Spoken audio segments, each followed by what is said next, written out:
Bonsoir. Good evening, everyone. I will now call the meeting to order. Donc, Madame la Greffière. Your Worship, all public meetings of Moncton City Council are simultaneously translated. Hearing assistant devices are available at the entrance of the council chambers. Members of the public have the right to address City Council in the official language of their choice. Meetings are also broadcast live on both official languages on the city's YouTube channel, accessible via moncton.ca, and will also be aired at 9 p.m. this evening on rogerstv.com. Individuals who have registered with the City Clerk's office at least 7 days prior to the meeting agenda deadline will be allocated 5 minutes to deliver their presentations. All other public presentations will be allotted 2 minutes.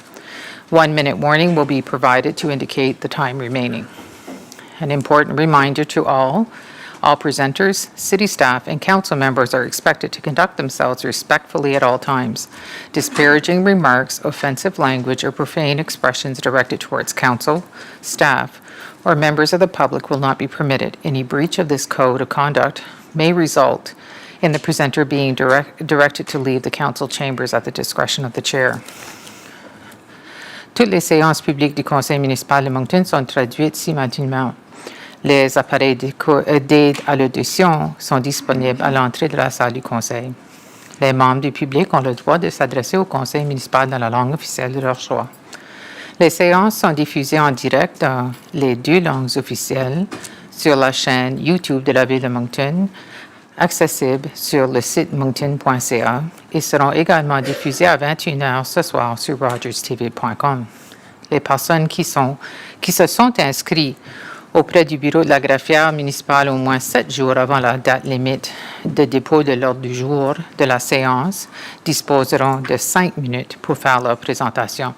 Tout autre intervenant public disposeront de 2 minutes. Un avertissement d'1 minute sera donné pour indiquer le temps restant. Un rappel important. Tous les intervenants, le personnel municipal et les membres du conseil municipal sont tenus de se comporter de manière respectueuse en tout temps. Les remarques désobligeantes, le langage offensant ou les expressions grossières à l'égard du conseil municipal, du personnel ou des membres du public ne seront pas tolérés. Tout manquant à cette code de conduite peut entraîner l'expulsion de l'intervenant de la salle du conseil à la discrétion du président ou de la présidente.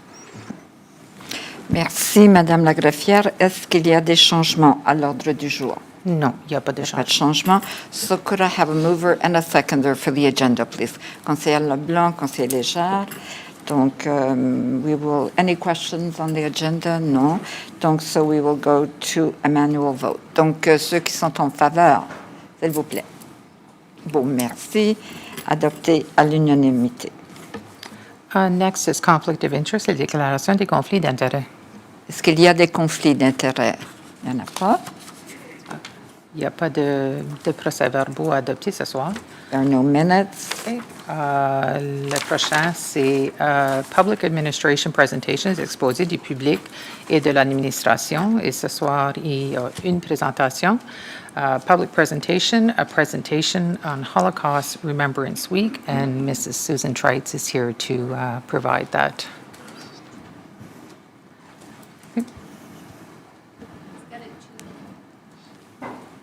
I was not informed of a 2-minute. Bonsoir, Susan. Could you press the button in front of you? Am I on? Thank you. Good afternoon, Madam the Mayor and Council. As the New Brunswick representative for the International Christian Embassy Jerusalem Canada team, it is my honor and my privilege to be a voice for the Jewish community and for the nation of Israel. I come today to bring awareness to Monctonians that this week, November 3rd to the 7th, is the 22nd Annual Holocaust Education Week. The Atlantic Jewish Council has outlined their Holocaust education programs for the general public, for students, and for educators. The program is only available in Halifax. However, there is an online live stream available on Tuesday at 6:30 on Holocaust education, memory, meaning, and contemporary anti-Semitism. People can find out about this week's program by going to holocausteducation.ca. As well, there is an exhibit starting this Thursday until the 26th of the month on the St. Louis Ship of Fate. This exhibit is a partnership between the Atlantic Jewish Council and the Maritime Museum of the Atlantic. Prime Minister Trudeau issued almost 7 years ago today in Parliament a long overdue apology to the Jewish refugees, as well as to the Jewish communities in Canada for our government's refusing to allow the ship to dock in 1939, which forced it to return to Europe, where the campaign of genocide against the Jews was started, thus launching the Holocaust. This is a time and place that Francis Weil, here tonight, knows all too well. I was recently in Israel and took a group to the Holocaust Museum, many of them for the first time. It is just so stunning to see that, like the Holocaust happened in relatively modern times, and yet we see the rise of anti-Semitism around the world today since October 7th, too often on college and university campuses, October 7th being the deadliest day for the Jewish people in the nation of Israel. Just 2 days ago, a group of Monctonians were gathered here on city grounds, blaring out of a bullhorn, "From the river to the sea, Palestine shall be free." Another very important reason why Holocaust Education Week is vital, so people understand what that statement means for the Jewish people and for the nation of Israel in 2025. The Office of the Special Envoy for Preserving Holocaust Remembrance and Combating Anti-Semitism has the following statement on their website. The number of anti-Semitic incidents in Canada has greatly increased in the past year and a half. Many Jews feel unsafe and need to be reassured. It is important for a non-Jewish person to recognize why we stand against anti-Semitism in our day. I stand in solidarity with that statement today.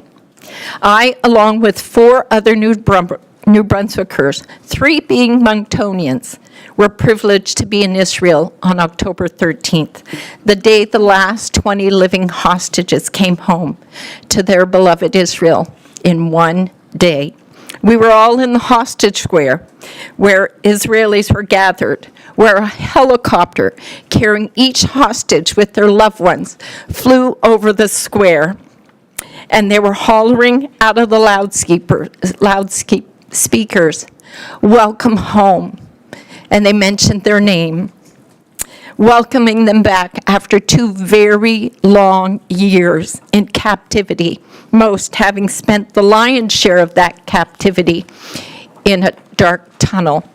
Last week, Time magazine put Eli Sharabi, an Israeli hostage who survived 491 days in Hamas captivity, on their cover to let him tell his story. He writes about crawling through dark tunnels, months without sunlight or clean water, whispering Shabbat Shalom into the black, just to remember he was still human. Let that sink in. That day, October 13th, it was epic. It was historic. It was an honor to have witnessed that moment alongside Israelis after praying daily with ICJ online since October 7, 2023, for the return of the hostages. We prayed for them somehow to feel comfort and God's presence in those tunnels. And now so many are now testifying of encountering God's comfort in the darkest dungeons.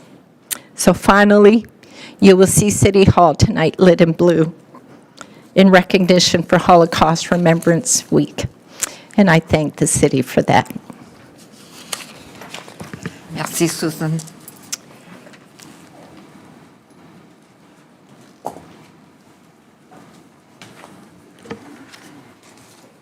Next is administration presentations. Moncton Fire Department 150th anniversary. Conrad Landry is here. Bonsoir, Monsieur Landry. Bonsoir, Madame la mairesse adjointe, membre du conseil. We just want to take the opportunity, so this Sunday, November 9th, 150 years ago this Sunday, the Moncton Fire Department was created. So we wanted to mention that and share that our history a little bit. So I have Lieutenant Robert Cormier that's going to share a little bit of our history, but also a reminder that Resurgo Place has had a special display of firefighter artifacts, and there's some games for younger kids, and it's going till the end of November. We are having our banquet on Saturday night, inviting all retirees and volunteers and firefighters and current firefighters. And as you exit City Hall, City Chamber Council tonight, there's a little display, some antique and some memorables about the fire department. So I'm going to pass the mic to Lieutenant Robert Cormier to talk a little bit about our history. Thank you, Chief Landry. Your Worship, members of council, members of the public, it's a great honor for me to be before you today to speak about our 150th anniversary of the Moncton Fire Department. 2025 marks the 150th anniversary of the Moncton Fire Department. Founded on 9 November 1875, the Moncton Fire Department has gone from a small volunteer and salvage corps to a career fire department and a staff of 124 members, including full-time fire prevention and training divisions. In the 1870s, Moncton was an import hub city for the region. Historically a shipbuilding community on the Petitcodiac River, the late 19th century saw growth in the area of Moncton, became an important railroad hub as well, as the Intercolonial Railway chose Moncton as its headquarters. After a number of significant fires in the city, including the loss of his own home and business in 1855, Ezekiel Taylor recognized the need for an organized fire brigade for the town, and a first-class hand-engine hose reel were purchased for the newly formed fire department. Mr. Taylor was appointed to the role of Moncton's first fire warden. By the turn of the 20th century, the Moncton Fire Department had grown significantly, both in size and technology. An article written in a local newspaper at the time listed the inventory as 1 steam engine, 1 hook and ladder truck, 3 hose reels, and 1 salvage wagon. These units were by this time housed in 3 fire stations and staffed by 59 officers and men. Moncton grew rapidly during the early part of the 20th century, and in 1918, the ICR was merged with other railways, and Moncton became the eastern terminus of the newly formed CN Railway. The Second World War saw a large Canadian Army supply base built near the railway yards, and the city's population had grown to nearly 30,000. In 1948, the paid members of the Moncton Fire Department organized and formed Local 999 of the International Association of Firefighters. At that time, the fire department were housed in 4 fire stations across the city, and inventory records of the time show 4 pumpers, 1 ladder truck, and a staff of 25 permanent firefighters, supplemented by 65 volunteer firefighters. Historically a composite firefighting force, the city continued to supplement the paid firefighters with volunteers, and by 1974, there were a minimum of 21 firefighters on each shift, supplemented by a volunteer corps of nearly 100 members to assist at larger incidents.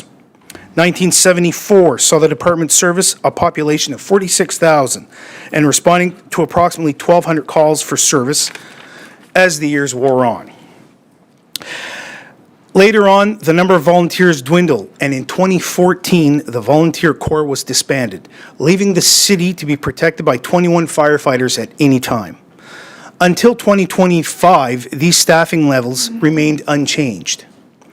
Currently led by Chief Conrad Landry, the department now operates out of 5 stations located within the city of Moncton, equipped with 3 engine companies, 2 truck companies, and 1 rescue company, also with 2 tankers and several spare specialized support vehicles.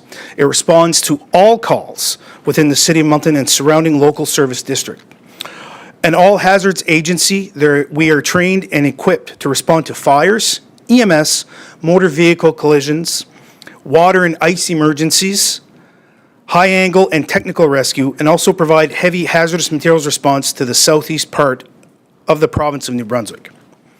Additionally, it has a long-standing mutual aid agreement with surrounding departments, including the town of Riverview, City of Dieppe, and rural communities of Salisbury, St. Paul, Shediac, and frequently called to assist these communities with fire suppression and technical rescues. Minimum staffing for the department is now 22 firefighters, an increase of 1 firefighter per shift over the 2025 numbers. During 2024, the Moncton Fire Department responded to a record 9,134 calls for service, which represents 15,336 individual unit responses, up an increase of 17.5% over 2023's call volume, and 31% increase from 2022. As the city and surrounding areas have seen significant growth over the past few years, so has the necessity for the Moncton Fire Department to be able to cover a growing number of calls requiring highly technical responses. In addition, as the city's growing, we are seeing more calls for service and more specialized calls for service. So a great part of our history is the city's growing, and with it, so is the fire department. So it's a very good time and a very exciting time to be a part of this department and organization. So I'd like to thank you for your attention, and have a great day. Merci beaucoup, Monsieur Landry, Monsieur Cormier. Other questions from members of council? Oh, Conseiller Richard, allez-y. Merci, Madame Stereo. I'm glad you stayed at the mic. Uh-oh. No, I can't make anything on the weekend. I can't make those celebrations. I'm going to thank you. I'm going to ask you to thank all the members. I'm going to thank you again when I saw you spring into action at a Wildcats game recently. Are you aware of this, Chief? So the quickness, you and your team went and assisted a player that was down in the opponent's bench. I know it meant a lot to me, it meant a lot to them. They felt safe, they felt well. So thank you, but please thank everyone on your team. Thank you very much, Councillor Richard. I will certainly pass along your thanks to the members of the department. Merci. Merci. Il n'y a pas d'autres questions. Donc, Madame Lagrafière. Next will be a presentation from the Kodiak Regional Policing Authority, CRPA, for their budget, and Don Moore, the CRPA Chair, and Jean Gauguin, Finance Chair, are here to provide their budget. Bonsoir, Monsieur Moore et Monsieur Gauvin. Merci.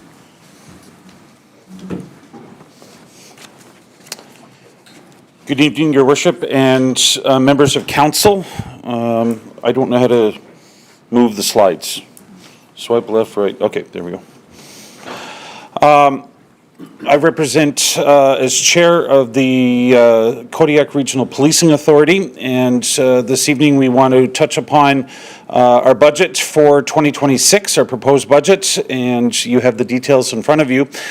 What have we done so far this year? Well, last year we put together a budget for 2025 that included 17 new regular members. At this moment, we've staffed 14 of those roles, and we should have all 17 in place by the end of the year. We did a review of a workload analysis that was a recommendation from the Perivale and Taylor report commissioned by the 3 municipalities to do such, and that also included an operational plan. We also did a selection of key performance indicators that was done part of that PWC operational plan so that we could measure the success going forward for our service provider of policing, Kodiak RCMP. We also did a number of engagement sessions in the community hosted by Kodiak RCMP, where we wanted to listen to community members in all 3 municipalities so we could get feedback on trying to figure out what is the police force that our community desires in the future. Our operational plan that I mentioned a few minutes ago, this took into account population growth. It took into account the impact and performance of police services. It also took into account social issues in our community and also the public demand for our police service.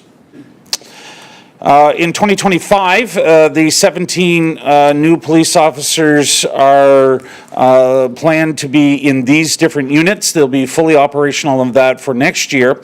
But for our budget for next year, our plan is to have 10 in a traffic unit, a dedicated traffic unit for this community, something that so many people are asking for almost daily, but also 5 police officers to administer our cell and court services section. I will pass it over to Jean Gauguin, our treasurer for the CRPA, to go through some of the highlights as it relates directly to the budget. Thank you, Mr. Chair, and good afternoon, everyone.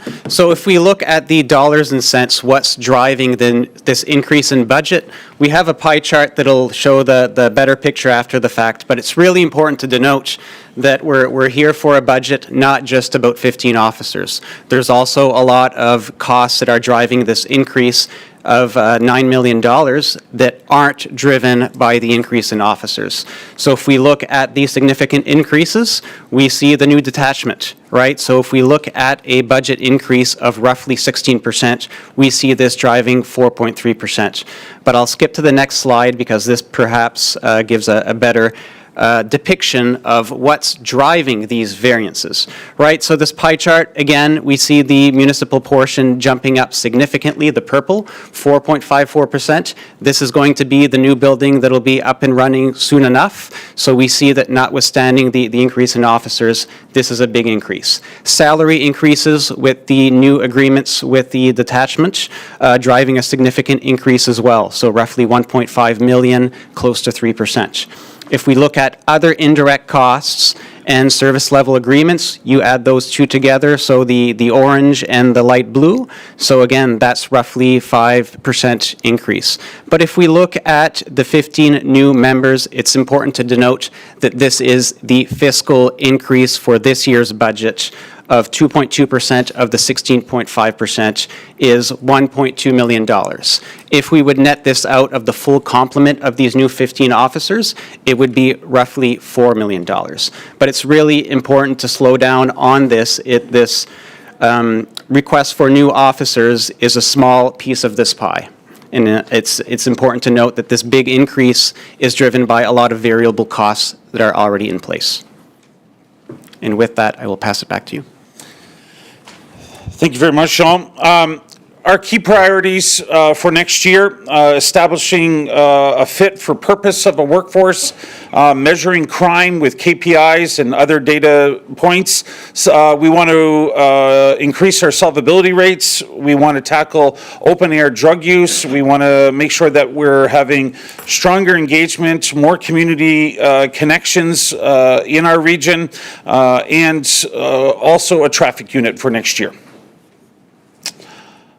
This is a pie chart just representing the breakdown of the $9.5 million between the increase to the 3 municipalities. So we have roughly $65 million budget broken out, and so the City of Moncton's portion 70.4%, and that's $45 million for policing in this community.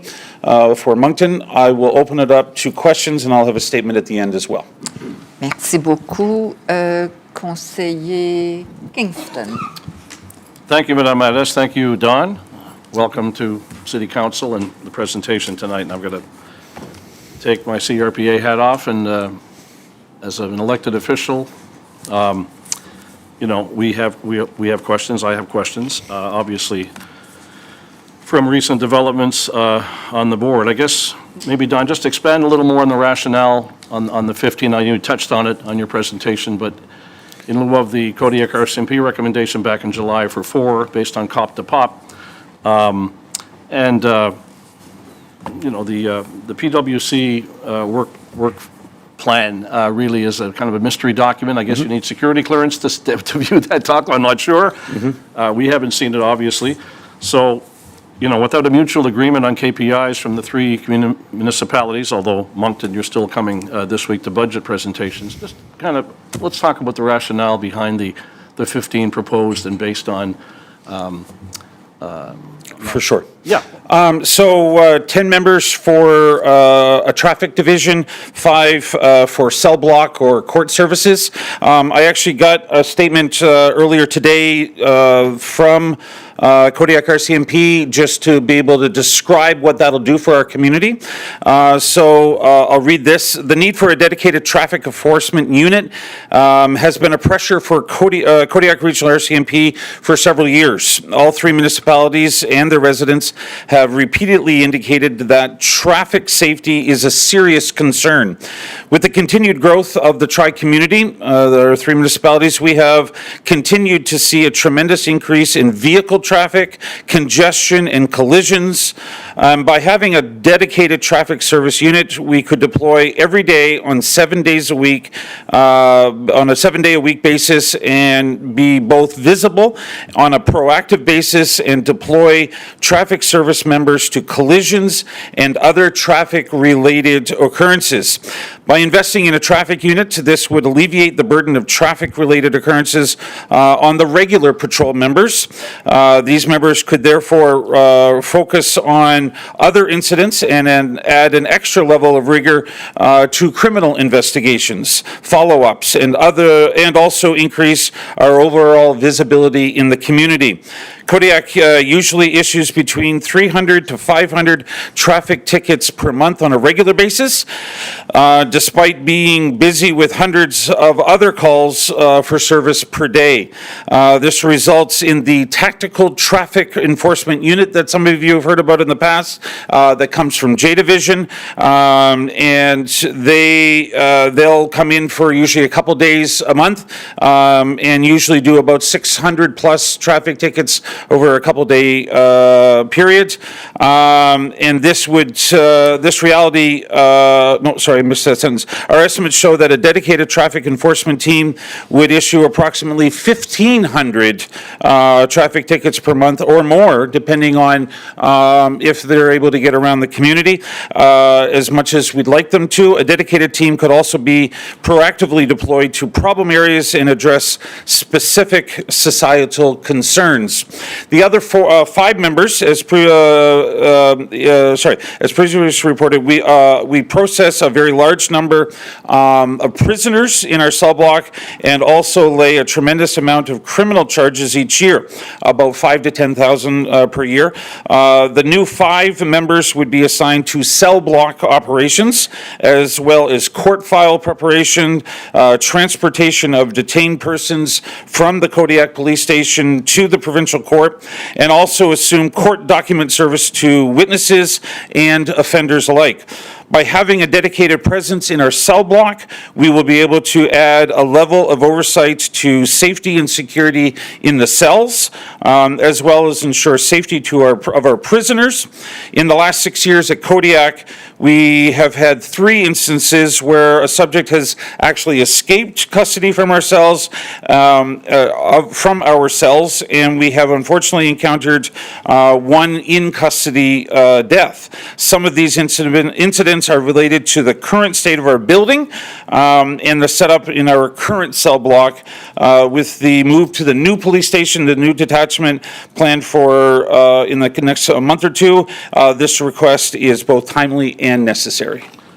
I hope that answers your question. Well, in part, Don, we're not questioning the benefits of 15 potential new officers. Obviously, it's how we're getting there and the Yep. process to get there. 15 is the recommendation only. I was looking for more, maybe shed your own opinion on the letter from the 3 municipalities requesting additional data backup, additional hirings, which has not been forthcoming in its entirety. So that's where I'm going with this, and I'll certainly turn the questions over to council colleagues, but thank Okay. you. Thank you, Don. Merci, Madame Adès. Thank you. Thank you. Merci, conseiller Kingston. Conseiller Crossman. Thank you, Your Worship. Don, you're going to have to bear with me, okay? Because I've got quite a few questions for you this evening, Excellent. if you don't mind. Okay. Okay? Perfect. So one thing I want you to understand is all the comments that I make tonight, I'm concerned about the public safety of every citizen across the city, be it the citizen, be it a child, be it a business, or be it our CMP members. That's where I'm going to start out with, okay? So just so the water's clear. For sure. Okay, good, thank you. Councillor Kingston touched on it briefly.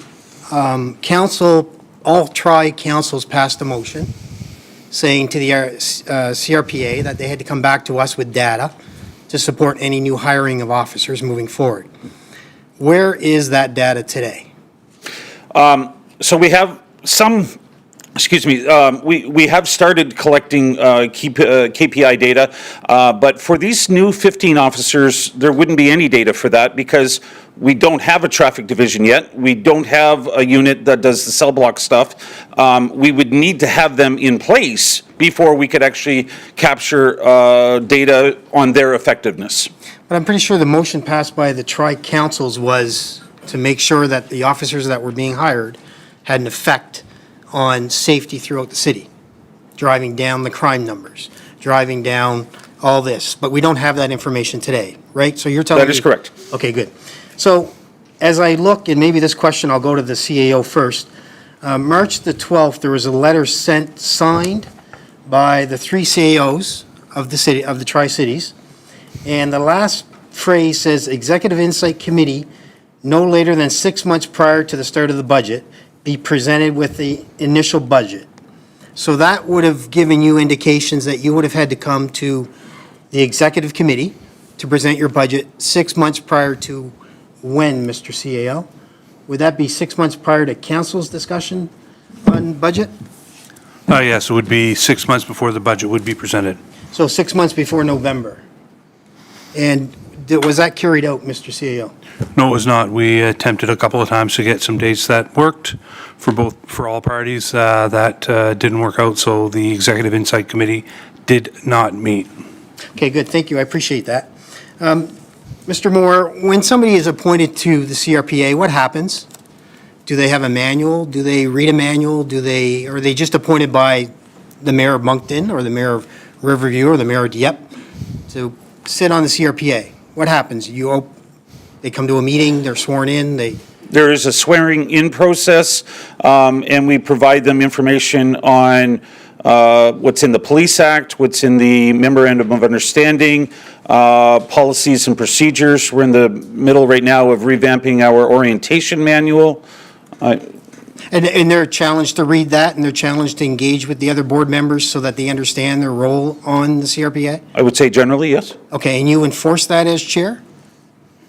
Who would enforce that? Well, we just require it. I don't think the word enforce is, Okay. okay. Okay, so we'll move on. In your budget presentation this evening, there's a line item on here that says, and it's this page, budget highlights. Okay. It was quickly gone over by the CAO. So in there, it says adding 11 new members, and the total is 1.268 million to 2.2%. But further down in that slide, it also talks about SLAs.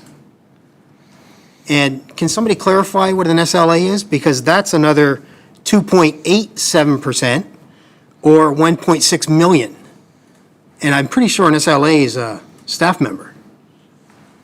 You want to, I'll pass this over to Charles Savoy.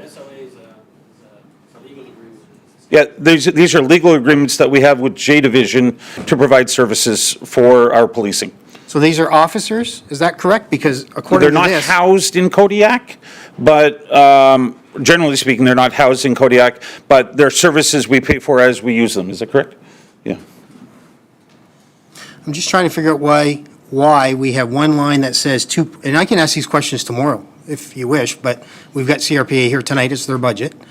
So the line is 2.2%, first line, 1.7 million. It's a slide or two before that, I believe. And then further down, it's SLAs at 1 point, there you go. SLAs at 2.87%, 1.6 million. So the SLAs would be legal agreements with J Division to provide services. In this particular case, we're talking about the major crime unit. So sometimes we pay for full units. We have no members inside of Kodiak that would participate in them. We just pay for that particular service. In the case of the MCU unit, it was half and half. Some of them were actually housed and they were inside the budget. It will no longer be the case in the year in next year. So that those MC units, we're just going to pay via an SLA agreement instead of having people here. So would I be, and correct me if I'm wrong, do I understand this correctly? An SLA agreement means there are officers that are available and that would come here, so they would be accounted for as part of staffing, right? Because we're paying for them. They're not inside of the complement of Kodiak. They're just a service that we can get from J Division when required. So it's a $3 million, when you combine the two, because we're talking officers, so I want the total amount of officers, it's $3 million. It's not the 1.2 million There's that par- we're seeing. So there's 15 new members. 4 of them were actually transferring out of Kodiak of our complement. That's the new SLA. SLAs go up every year because we have multiple SLAs for a variety of different services. The one that we're talking about here is the MCU, and there's 4 members that were inside the complement last year.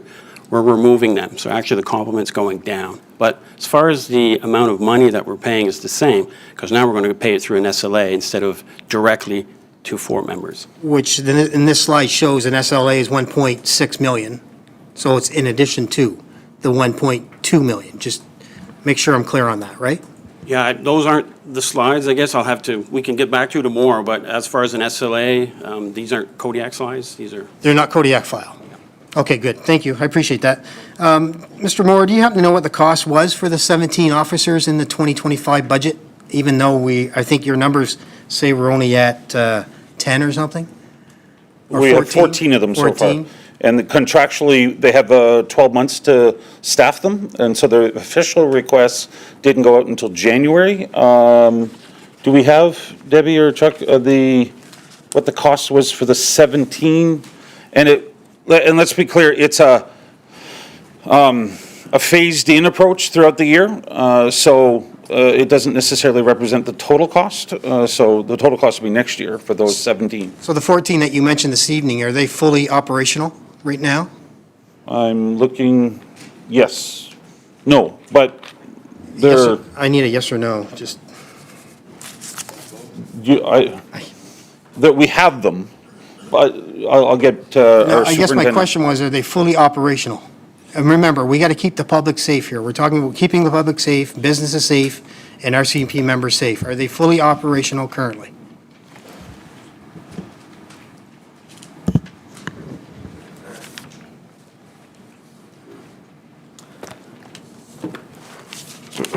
Bon après-midi, Madame la mairesse par intérim, members of council. Councillor Crossman, so there's 14 positions filled. Excuse me, some have arrived, some are on the way, transfers, what have you. So your question is, fully operational, you mean, are they actually doing work right now as we speak today? Yeah, I'm not talking about coming to Moncton, getting set up, you Yeah. know, having to find a place to live Sure. and getting all this fun stuff. Are they fully operational? So fully operational for me means somebody that's fit for duty. Right. All of them are, yes. Are all of them on the street, walking in through that station on a daily basis? No, No. Okay, good. Thank you. I appreciate your honesty. no problem. Mr. Moore, I'll close on this. It seems that I'm having a hard time trying to figure out how the return on investment is working right now through the CRPA board. And I'll give you an example. In 2020, the budget for the CRPA, total budget value was 34 million. And today, your proposed 2026 budget puts us in at $66.5 million. That's a 200% increase. Now, you've got a puzzled look on your face. I think the Moncton portion was 34 million. Okay, sure. Well, that's even better. Great. I'm glad you're having, that's okay. I'm all right with that. So it'd be a higher number. Yeah, definitely. I'm glad you said it. Perfect. So 200% increase. We don't have KPIs that are showing proven data.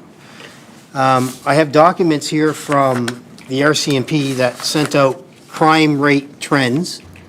This was actually hosted at a minister's meeting, showing that the crime rate's not improving. It's steady, but it's not improving dramatically.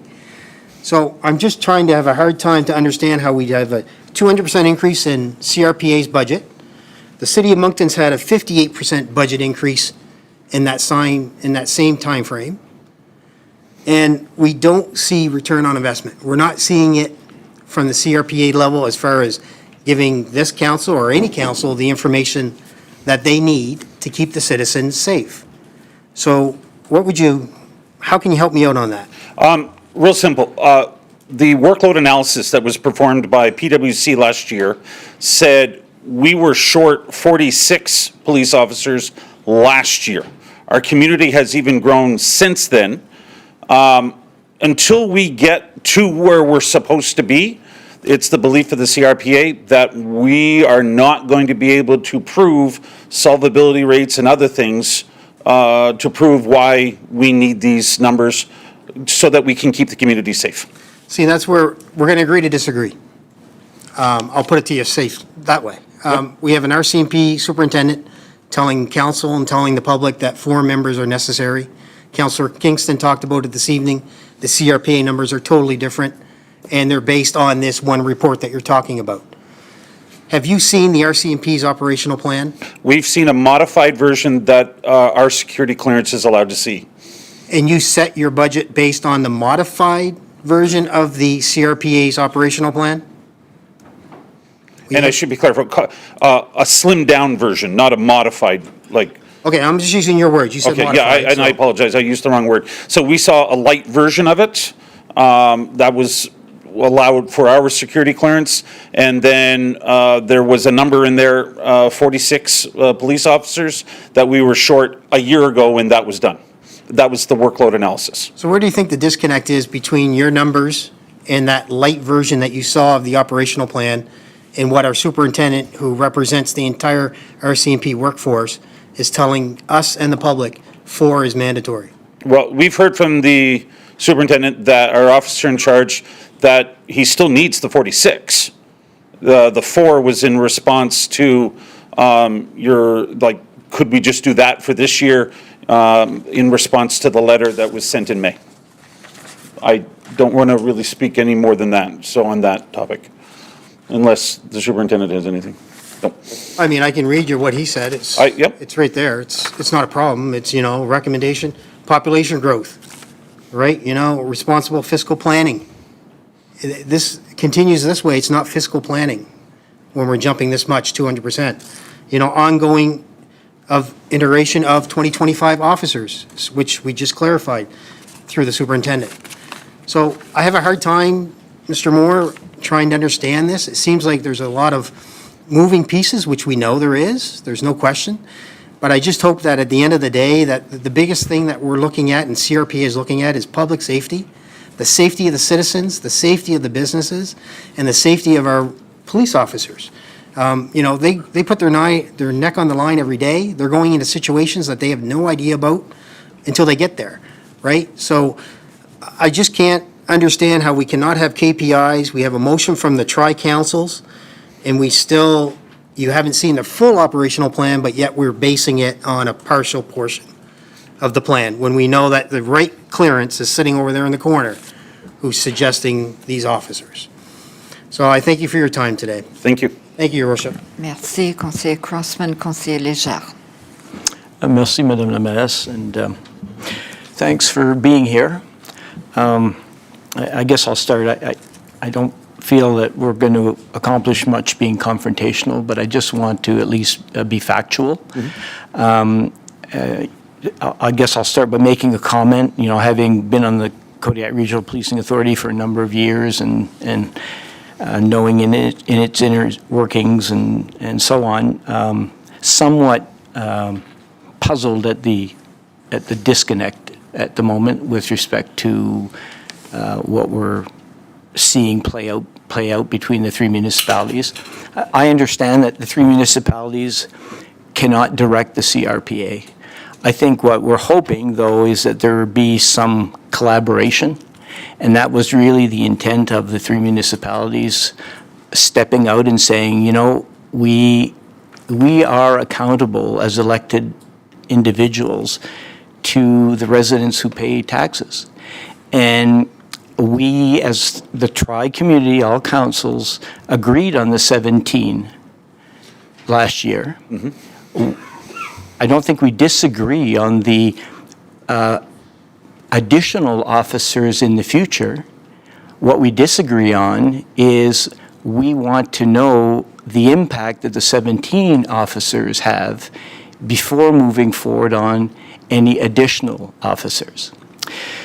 So I think where I find this very strange, because, and I'd like to read this into the record, because I find it extremely puzzling that your recommendation of the CRPA is 15 or 0. It's either 15 officers, that's it. There's no other option. 0 meaning if the municipality says no to your 15 officer request, then I guess we're at an impasse. And from that point on, it would go to the Minister of Public Safety. So, and I want to... Minister of Local Government. Or local government. Yes. I want to thank, though, the superintendent for really being one that could address at least the concerns in the community and seeing where the RCMP, it's their operational plan, and seeing where the role of the CRPA is an oversight body. It's not a get-in-the-weeds function. It's really understanding what the RCMP are indicating are their needs, and once you have that understanding, then moving forward with it. So, and that's always been the way that it has worked. In the past, even my time before I became a member of the CRPA, there had been some issues at times where the RCMP felt that maybe by reducing number of officers, they could integrate different roles, and maybe that would help with respect to the municipality meeting its goals. That changed when when at one point in time the city had grown, much like the fire department has grown, and we're going to see that there's a request for extra members of the fire department because our city has grown. And so I think everyone agrees that we, in our success of growth in the tri-community, that we need more officers. However, when the superintendent reflects on everything and writes the following, I think this is where I find there's a disconnect. So I'm going to read it into the record because of the fact that I don't know if it's ever, other than innuendos here and there, I'm just going to read what was written in response to the three municipalities indicating that all of us would like to see clear key performance indicators and what that impact of the 17 officers would be. So in response, Superintendent Jolette wrote, "We are writing to provide an update on the Kodiak Regional RCMP staffing recommendation to the CRPA for the 2026 budget." And so now they say given that the Kodiak RCMP staffing recommendation differs from the CRPA directive related to staffing for the 2026 budget, i.e. the 15, we felt it was important to inform partners of our rationale behind our staffing recommendation. Background, staffing need versus staffing recommendation. In alignment with the operational plan created in 2024, the Kodiak Regional Policing Authority identified a need for 17 regular members for 2025, followed by 15 in 2026 to meet anticipated demand and community growth. These projections were based on early planning assumptions and existing data and reflect a long-term vision for a fit-for-purpose workforce. However, after careful consideration of current conditions and available data, Kodiak RCMP is recommending a more measured increase of 4 additional officers in 2026. This revised recommendation balances strategic growth with operational and fiscal realities and is rooted in the following key considerations. Rationale for recommending the 4 officers: A, population growth as the only verifiable metric. To date, the only fully available and reliable KPI is population growth, which saw a 5% increase in 2024. While we anticipate more comprehensive KPI data for 2026, we must base our 2026 request on what is currently measurable. The 3 municipalities have also passed motions signaling the need for a business case when requesting additional staff going forward. The Kodiak RCMP fully supports this concept and recognizes that data required for a business case related to a 2026 staffing increase is not available, other than population growth. responsible fiscal planning. This approach allows us to defer significant budgetary increases during a time when municipalities are facing economic pressures, while still maintaining service levels aligned with community growth. Ongoing integration of the 2025 officers. Kodiak RCMP is currently in the process, as we've heard tonight, of integrating 17 new officers in 2025, a considerable undertaking that requires adjustments to supervision, fleet capacity, and operational deployment. Introducing too many additional members too soon could outpace our ability to fully support and enable these new resources. Commitment to data-driven growth. By aligning future staffing requests with verified KPI results, we position Kodiak as a transparent and results-oriented organization that prioritizes accountability and long-term planning.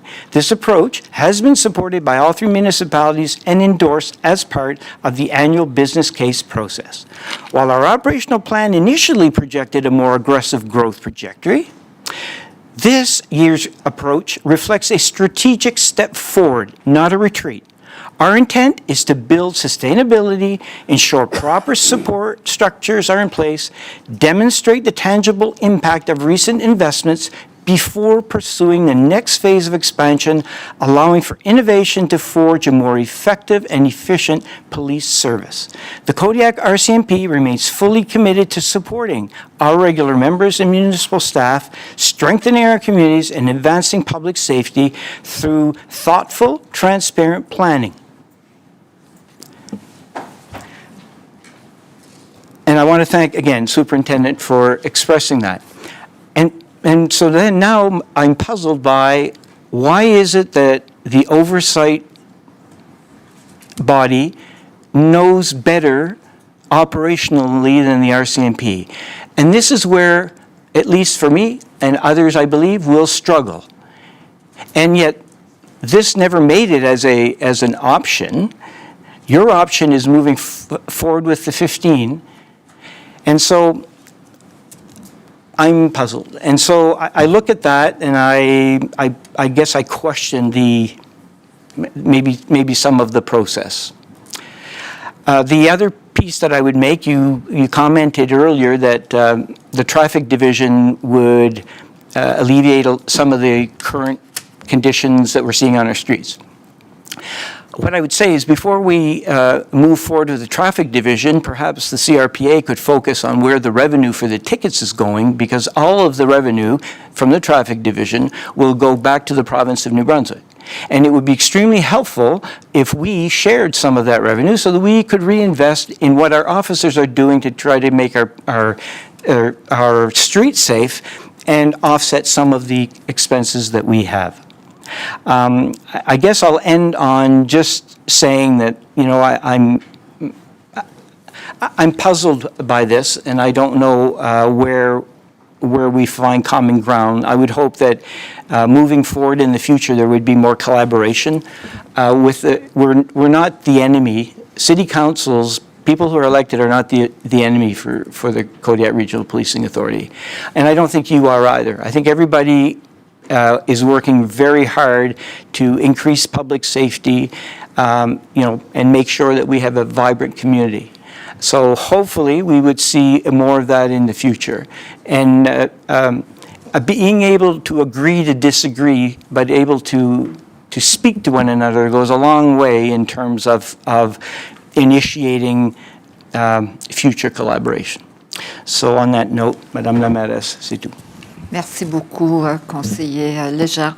Did you wish to reply to Conseiller Légère's I comments? don't really have a comment on it, but I appreciate his comments. Okay, thank you. Conseiller Bourgeois. Just a moment. Do I need French translation, Councillor? Do I need French translation to? I have no questions for you. Oh, okay. Thank you. Merci, Madame la Maire. Merci, M. Moore, M. Gauguin, pour être ici pour présenter le budget. J'ai 2 questions. La première, c'est pour Jacques Doucette. Dans le document de présentation, il y a 3 alternatives que qu'on va discuter demain ou après-demain lors de la délibération budgétaire. Correct? OK. Puis la troisième de ces alternatives-là, c'est si on accepte essentiellement la soumission du CRPA, puis on ajoute 15 nouveaux membres additionnels. Le total que vous avez indiqué, c'est 46 900 000, là, j'arrondis un petit peu.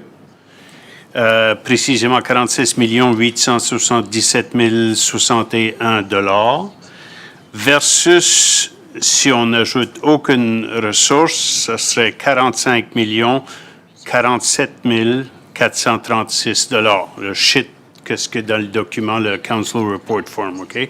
Si je fais mes calculs, entre 0 et 15 membres additionnels, ça vient à 1 830 000 à peu près.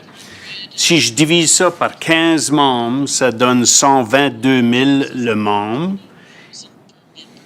On a toujours discuté auparavant qu'un membre de la GRC nous coûtait n'importe où entre 160 et 175 000 lorsqu'on considère tous les frais administratifs de gestion qui s'en va à Fredericton, la formation des membres, etc.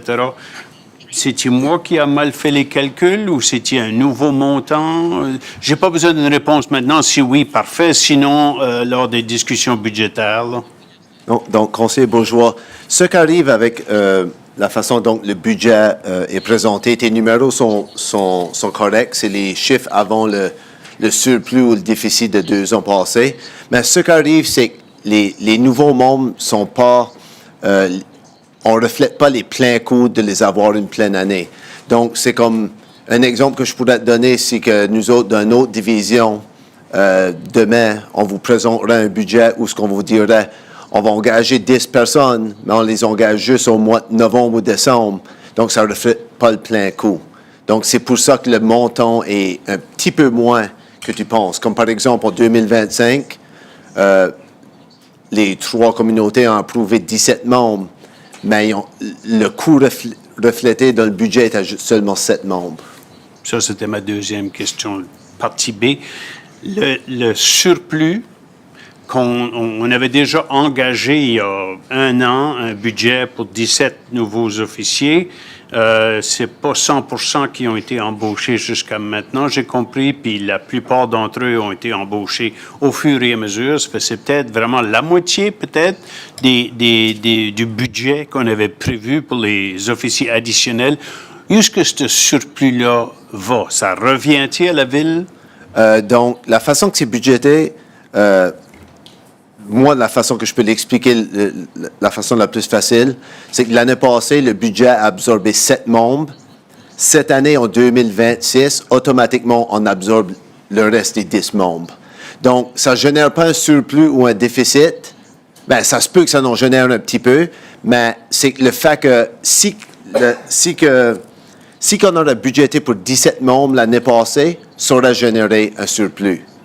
Mais parce que ils ont juste budgété 7 membres, ça ne va pas générer le même surplus ou le même déficit. Je ne sais pas exactement où ils sont dans les chiffres actuels, mais si que la force policière ne demanderait pas aucun membre, pour moi, la façon plus facile de l'expliquer, c'est le budget augmenterait de 10 membres cette année. C'est qu'on ne budgète pas... On pourrait le budgéter d'une autre façon. On pourrait dire, par exemple, 17 membres coûtent ce montant ici, mais on va reconnaître que les membres ne vont pas être... On donnerait un crédit. Mais la façon que ça a été fait l'année passée, puis c'est quand même c'est quand même correct, on a juste eu l'équivalent de 7 membres ajoutés au budget. Le reste des 10 membres, on va l'absorber cette année automatiquement, parce que les membres ont quand même été approuvés l'année passée. OK, c'est pas plus clair pour moi. Demain, j'y reviendrai, là. Mais moi, je veux savoir, avec votre projection demain, le montant qu'on avait prévu, on a prévu pour un contingent de 17 l'année passée, si je comprends bien, OK, pour 2025. On a budgété le 100% des 17. Non, on n'a pas budgété. Okay. On a juste budgété 7 membres. OK. Le conseil a approuvé 17 membres, mais il y a juste 7 membres qui ont été budgétés. OK. est-ce qu'on peut quand même avoir une projection de demain pour la fin de l'année, combien, peu importe le budget de 7, là, quel est le montant d'argent qu'on a budgété, puis combien qu'on prévoit d'ici la fin de l'année avoir dépensé pour voir s'il y a un surplus ou un déficit? Avec les 7 membres? Peu importe le montant. Disons que tu avais budgété 5 millions, puis on a approuvé 5 millions ou 3 millions, peu importe le chiffre, pour les 7 membres ou 17 membres, peu importe. On a budgété un montant d'argent. Projection pour d'ici la fin de l'année, pour l'année 2025, est-ce qu'on est pas mal exact? Le 7, c'était le montant 3 millions, c'est à peu près 3 millions, ou c'est pas 3 millions, ça va être 2,5 qu'on va dépenser, juste avoir une idée. Avec les nouveaux membres, on devrait pouvoir avoir quelque chose qui est proche.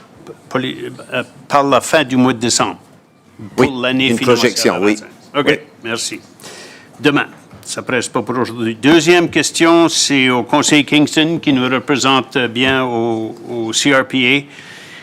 On a vu dans les journaux depuis 4, 5, 6 mois que le processus budgétaire du CRPA n'a pas été ce que j'appellerais normal. On a exclu un membre de Riverview de pouvoir voter sur le budget, puis il y a d'autres enjeux, là.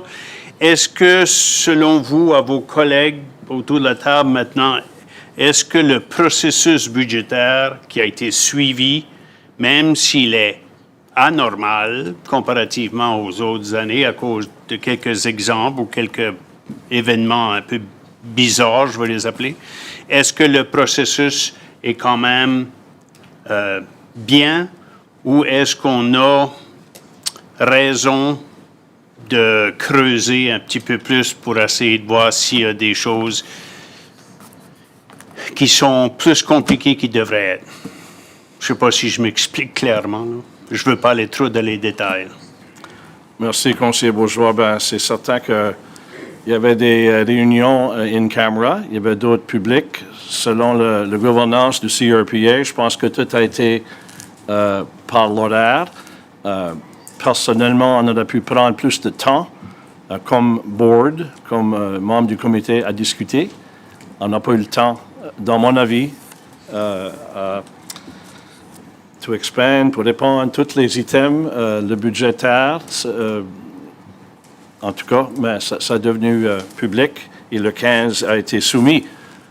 On est bien connaissant du lettre de communauté pour la zéro augmentation pour l'année 2026. Ça a été discuté, mais encore, dans mon avis, plus de temps, c'est mon recommandation au board, au chair aussi, pour discuter pleinement les motions budgétaires. Okay. On a fait ça vite, comme on dit en bon chiac. Yeah. Ouais. Okay. I hope that answers your question, Dan. Il y a ça, je me réfère et tout à tout ce que le conseiller Crossman, le maire adjoint Crossman nous a mentionné et qui a été présenté par le gérant dans notre document. Là. Toutes les étapes, on a exigé certaines choses avant de revenir au budget, mais si je comprends bien, le CRPA revient au conseil, aux 3 conseils, sans avoir respecté certaines des exigences qu'on avait demandées avant de venir au budget. Ça fait, je sais que c'est exceptionnel, on n'a jamais fait ça avant, mais il me semble que c'était assez clair ce qu'on avait demandé, puis moi je suis un petit peu confus par le processus là, qu'on aboutit aujourd'hui, puis la confusion qui en découle. Là. Fait, je te remercie, mais peut-être que demain on ira un petit peu plus dans les détails. Je vais finir avec un commentaire pour informer nos citoyens et nos citoyennes qu'on a des défis de gouvernance. On en a mentionné quelques-uns, mais je vais peut-être, au risque de répéter certaines choses que les autres conseillers, surtout conseiller Légère et conseiller Crossman ont dit, là. Ça a été identifié dans le rapport Perryvale & Taylor. On a des problèmes de gouvernance avec les services policiers, surtout avec la CRPA. Si les gens ont eu la chance de lire le rapport Perryvale & Taylor, il y a des détails. Un des plus gros problèmes qu'on a, c'est que la ville de Moncton, qui dépense des millions de dollars pour ses services policiers, n'a aucun contrôle sur les services policiers. il y a une bonne raison pour ça. Le Police Act, d'après la province, donne au Chief of Police, peu importe si c'est une force municipale ou la GRC ou autre, la discrétion sur ce qu'ils appellent des opérations, operational issues.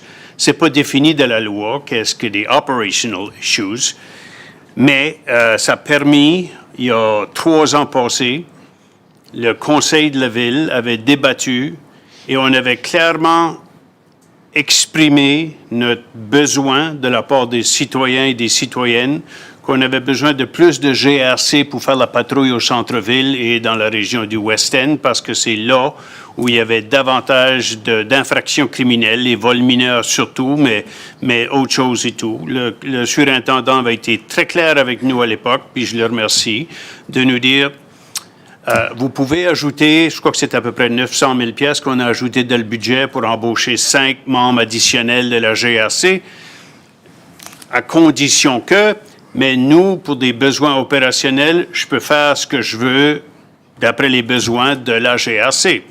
Le CRPA n'a pas d'impact sur les procédures ou les priorités opérationnelles de la GRC, puis le Conseil de Moncton n'en a pas. Ça a été donné à la GRC proche de 900 000 pièces, je ne m'en souviens pas du montant exact, ça dépendait du salaire essentiellement et des bénéfices des employés, mais ces 5 personnes-là n'ont pas été affectées là où on voulait. Donc, nous, comme conseil municipal, on paye, but he who pays the piper calls the tune. C'est pas ça le cas au niveau de la province. Le processus budgétaire est vraiment bizarre. On paye 70% de la facture, plus ou moins. On n'a pas essentiellement de mots à dire une fois que le budget est approuvé, puis même avant, on pourrait dire non. On n'a pas de contrôle sur ce que la police fait. Si on n'est pas capable de s'entendre, un autre problème de gouvernance, les 3 municipalités, et même si les 3 municipalités ne pouvaient pas s'entendre avec le CRPA, c'est le ministre qui va être obligé de décider. Il me semble qu'il manque un morceau logique dans ça. Je peux comprendre que quelqu'un doit décider, mais j'espère que si c'est ça le cas, que le ministre va prendre du côté des 3 municipalités, si on s'entend, plutôt que le CRPA. On va se croiser les doigts. Si j'ai bien compris, Dieppe et Riverview ont rejeté la demande du CRPA et priorisent ou favorisent aucun ajout jusqu'à ce qu'on ait les chiffres en appui du CRPA. On a mentionné que la population augmente. Il y a 3 facteurs qui déterminent quelle municipalité fournissent quel pourcentage du budget. Et nous, ça a augmenté. On a une population qui augmente. Il y a un 3e facteur, mais je veux surtout mentionner les 2 premiers. La population augmente. Dieppe aussi, Riverview beaucoup moins. Mais aussi les infractions. C'est un des facteurs. Et parce qu'on a beaucoup de ces enjeux sociaux-là, davantage dans notre ville qu'à Dieppe et Riverview, on a davantage d'infractions. Le plus que les gens se plaignent, le plus que le nombre d'infractions augmente, le plus qu'on va payer pour. Donc, c'est une sorte de cycle vicieux qu'on a créé avec cette formule de financement-là qui, des fois, fait du sens, des fois, ne fait pas de sens. Et comme le conseiller Légère l'a mentionné tantôt, même si on ajoutait une division pour la circulation, puis on en a besoin, mais la GRC le fait déjà, c'est juste qu'elle le fait de façon sporadique. Ils font venir l'équipe de Fredericton de temps en temps, puis ils attrapent des personnes. Mais le problème, c'est qu'on paye pour. Hein? Mais les amendes, l'argent qui est ramassé par les policiers vont à Fredericton. Il y a quelque chose qui cloche dans ça et tout. Ça fait, on a beaucoup ces problèmes-là. On ne va pas discuter ça dans le budget. Ce n'est pas une discussion budgétaire. Mais tôt ou tard, moi, je fais une demande ou je fais une suggestion au gérant. Je soupçonne qu'il comprend depuis ces 2 ans au pouvoir ou à la gestion de la ville qu'il y a un problème avec notre plus grosse dépense budgétaire qu'il faut adresser. C'est dans le rapport Perryville and Taylor. Ça a été adopté par le Conseil. Il me semble qu'il y a une recommandation dans le rapport Perryville and Taylor qu'on aborde la gouvernance du CRPA. Moi, je n'ai pas vu de suivi jusqu'à maintenant. Peut-être qu'on y travaille dans les coulisses, là, mais comme conseiller, Je trouve que Perryville and Taylor, ça fait 2 ans quasiment qu'on a reçu le rapport. Et là, on voit des manifestations concrètes de ces limites de la gouvernance-là qui nous sautent en pleine face, puis on a de la misère à résoudre des décisions, je dirais pas simples, mais complexes, avec une gouvernance qui est compliquée. Merci, Madame la maire. Merci, conseiller Bourgeois. Conseiller Butler. Thank you, and thanks for the report. Well, a lot of questions. A lot of them have been answered, but I still got a few. First of all, I think before you can move forward, history is a great thing to always look back at, to see where we came from. So a little bit further back, but in 1997, between Moncton, Riverview, and Dieppe, we had 180 police officers. Moncton, Riverview, Dieppe. The RCMP looked after Riverview then. I think they had a 70-30 split, actually. And now it's to 90-10. So in 1998, when the RCMP came in, they came in with 127 members. So everybody said, wow, that's going to be really hard. You just lost about 50 guys, 60 guys. So they said, no, they can do it. But when you look over Canada and you look at what the RCMP, when they cop the population, every one of the detachments, they run lower than a municipal when it comes to pop. It's about 16%, according to the statistics. So we already know that they're going to be lower than usually what we have. But with that being said, we're looking at data. Riverview asked for the data for the 15 people. Dieppe asked for the data, where you got it. And here, I think everybody here tonight's asking the same thing. Where's that data that you got? Or where'd you come from? Where'd you get to these numbers? So I'll ask you a question. Listen, I think that we had a traffic department. When I was with the RCMP in 2013, there was a traffic department section. But how, if we got no data, if you just got limited data, and very limited by the sounds of it, what you were given, how did you come up with the number 10 then for a traffic unit instead of maybe 4, maybe 5, maybe 6? Where did you, if you have no data, how did you come up with 10? That was actually a recommendation from, No, can you turn your mic on? Yeah, just press that little button there. there we go. That was actually a recommendation. I'm not on, there we go. That was actually a recommendation from the officer in charge that to start a traffic unit, it would require a minimum of 10 for the size and complexity of this community. Okay, so that's what, I guess that's what I'm getting at, Mr. Moore. So the officer in charge says 10 if you want a traffic, right? 10 members for traffic, if you want to start one up. So you couldn't have 4, you couldn't have 3, you had to have 10 to start it up. To truly start it up, that's what we've been told. Okay, and superintendent's the one that told you that? Yes. Okay, so he tells you that, and then and you agreed with that because it come from him. We had So some that's more where you get your conversation, but data. yes. You get your data from the RCMP, Yep. correct? Okay. So then he comes and he sends us a letter, says he needs 4. So would you not agree that then, if you agree with the 10 to start a traffic unit, would you not agree that he changed his mind and now he's giving you data that he only needs 4 instead of 15? So where does the data from the RCMP stop? And you keep going forward with it. He said 10. Now he says, no, I changed my mind. And I agree with you. I read it in the paper where he said, I'm glad that you came forward with your 3-year plan. But then we get a letter that says he's only going to hire 4. So you took the data from the RCMP to hire 10 for traffic. Now the RCMP is coming back and saying, no, must have been something wrong with our data. What we're going to do is just go with 4. So would you agree now that 4 is enough because that's what the RCMP has given us? No. So you only agree with the data that you agree with. So what I'm saying is, he said 10, now, but that was data from him and you agreed 100%. But now he's saying only 4, but now you're saying, well, he can't change his mind. He said 10, so now we're going to keep to it. Is that, do you think there was interference from us that made him change his mind? Why would he change his mind? I'm just asking you your opinion. You're the chair.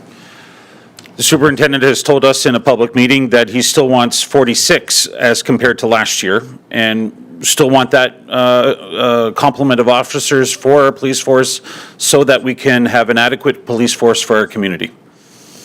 But you read the letter that Councillor Crosman read, Yep. and also Councillor Legier, Yes. and they both say that the officer in charge said they only need 4. I don't think it says we only need 4. What? Okay, well, let's get it up to make sure. See what it says. Anybody got it right up there? July 18th letter. Yeah. I'll get it up there, Donnie, just. Yeah, take your time. Where is it? Background staffing. Okay, yeah.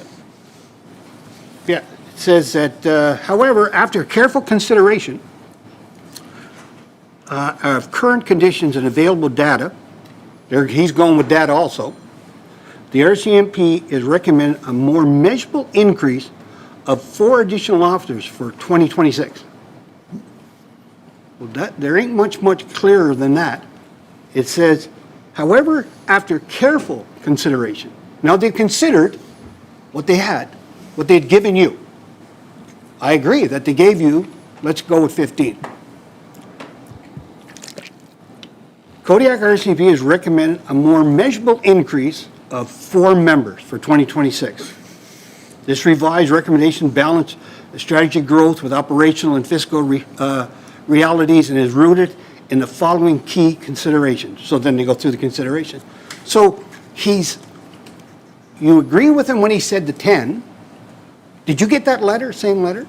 Have you got that letter? Yes, we did. Okay, so you know that the commanding officer said, no, we've reconsidered, we're only going with 4. So are you disagreeing now with the RCMP? Because they wanted 15, 10 for traffic, 5 for now they're saying only 4. So I'm just kind of wondering, you got to have data from someplace. You can't take it just because you agree with this one. Data is data. If you're getting it from the RCMP and they say, no, we wanted 15, but now we're going 4. Wouldn't that be also for the CRPA to reconsider where you stand? Because you're getting your data from them. The CRPA voted to approve a budget that included 15 additional police officers for 2026. Did everybody in the CRPA have that same letter? Yes. Was that actually given to them? Yes.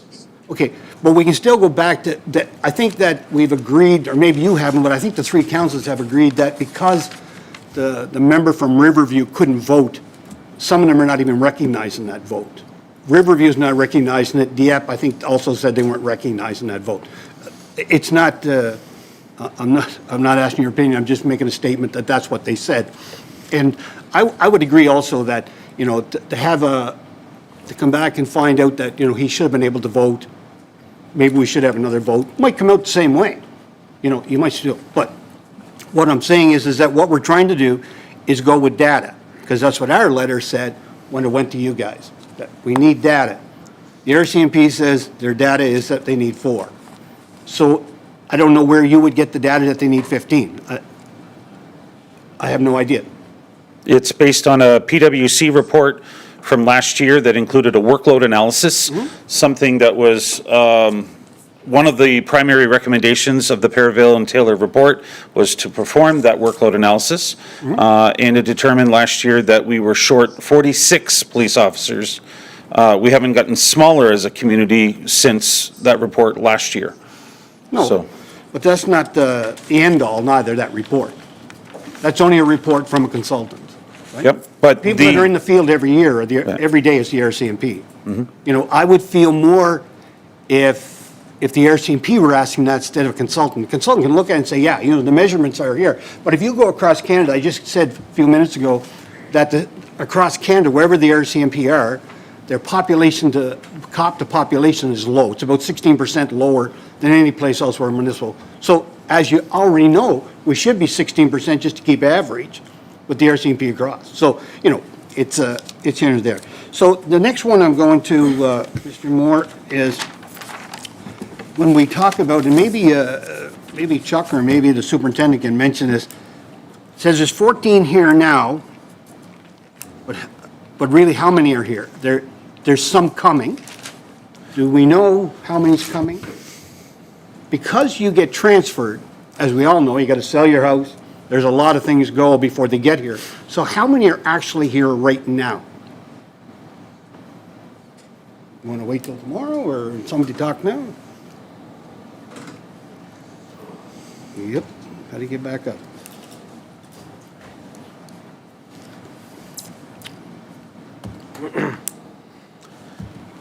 Good afternoon again. Councillor Butler, I'll have that answer for you tomorrow.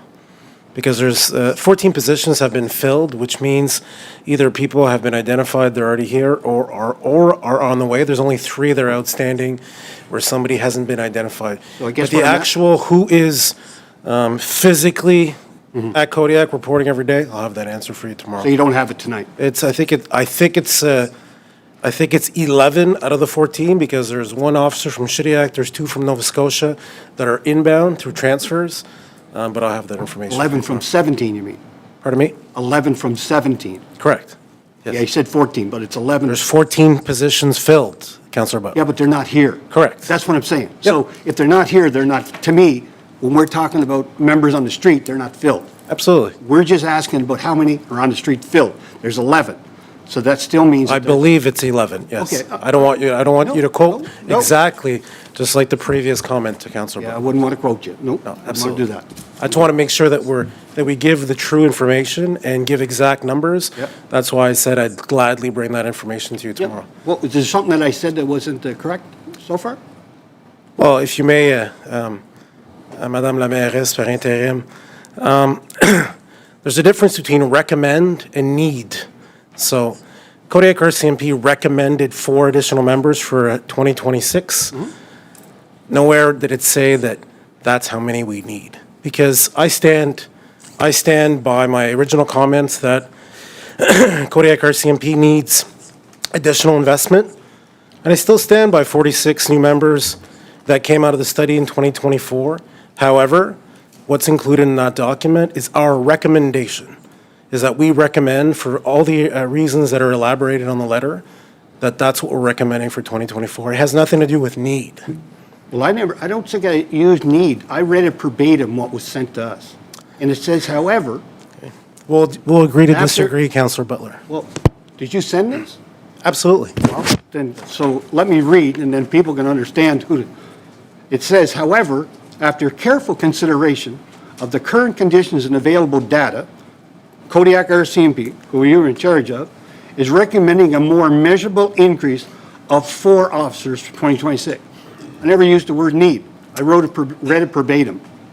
Oh, you said need several times, Councillor Butler. Wow. Okay, we'll go over the tape. It's okay. Yeah.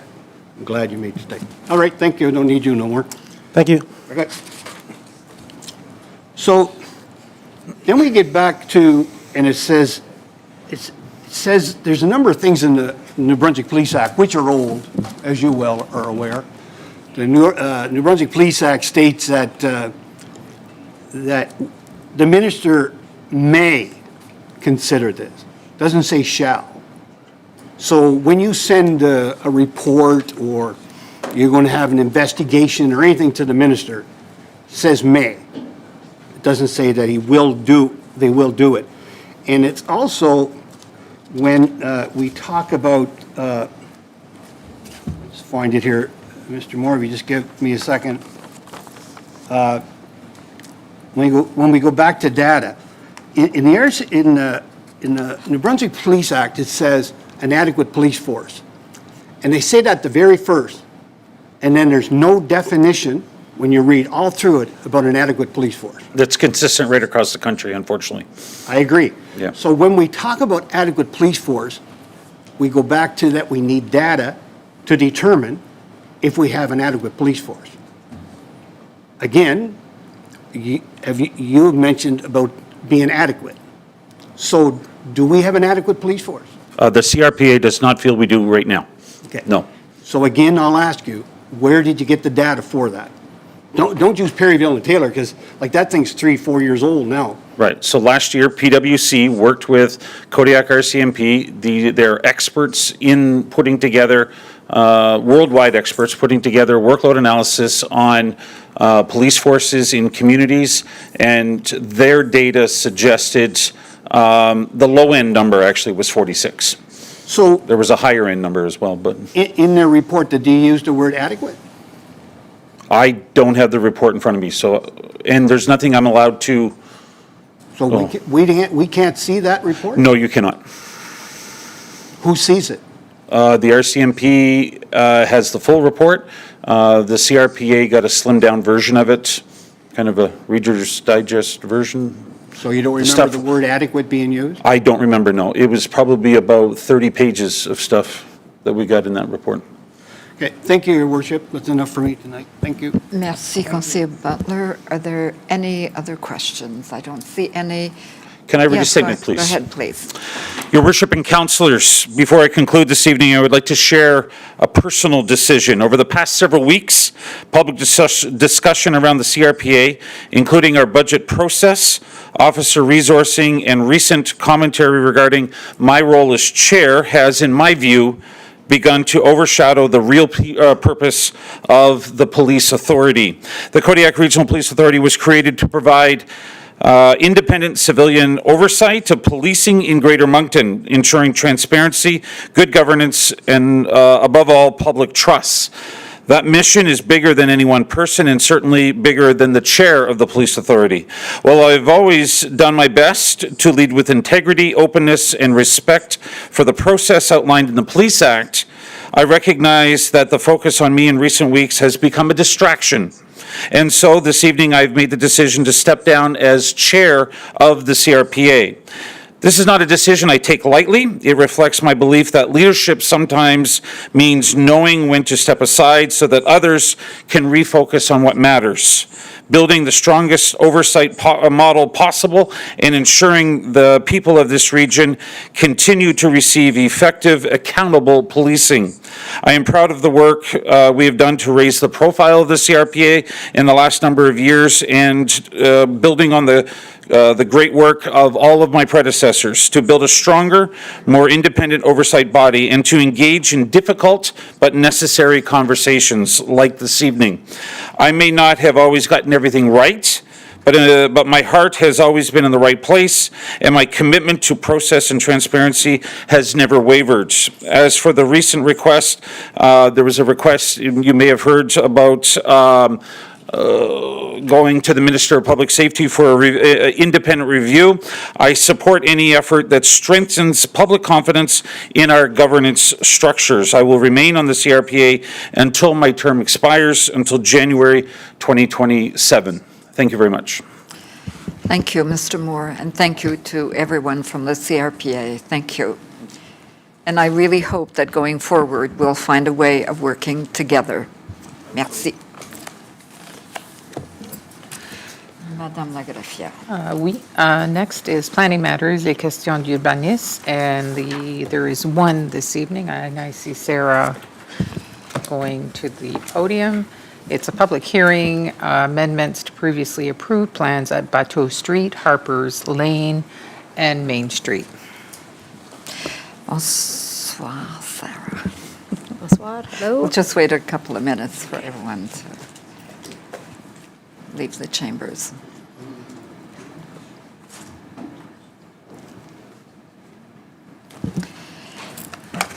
Wait. Sarah, if I may, I'll just go through the process, especially, is it Mr. McIver who's here? Yes, okay. So staff will give an overview and a presentation, and you will present the recommendation. And then the applicants will have an opportunity to speak. And do we have registered speakers for this evening, either the proponents or those who object? Do we? We do. I believe, yes. Okay. So they will have 5 minutes to speak.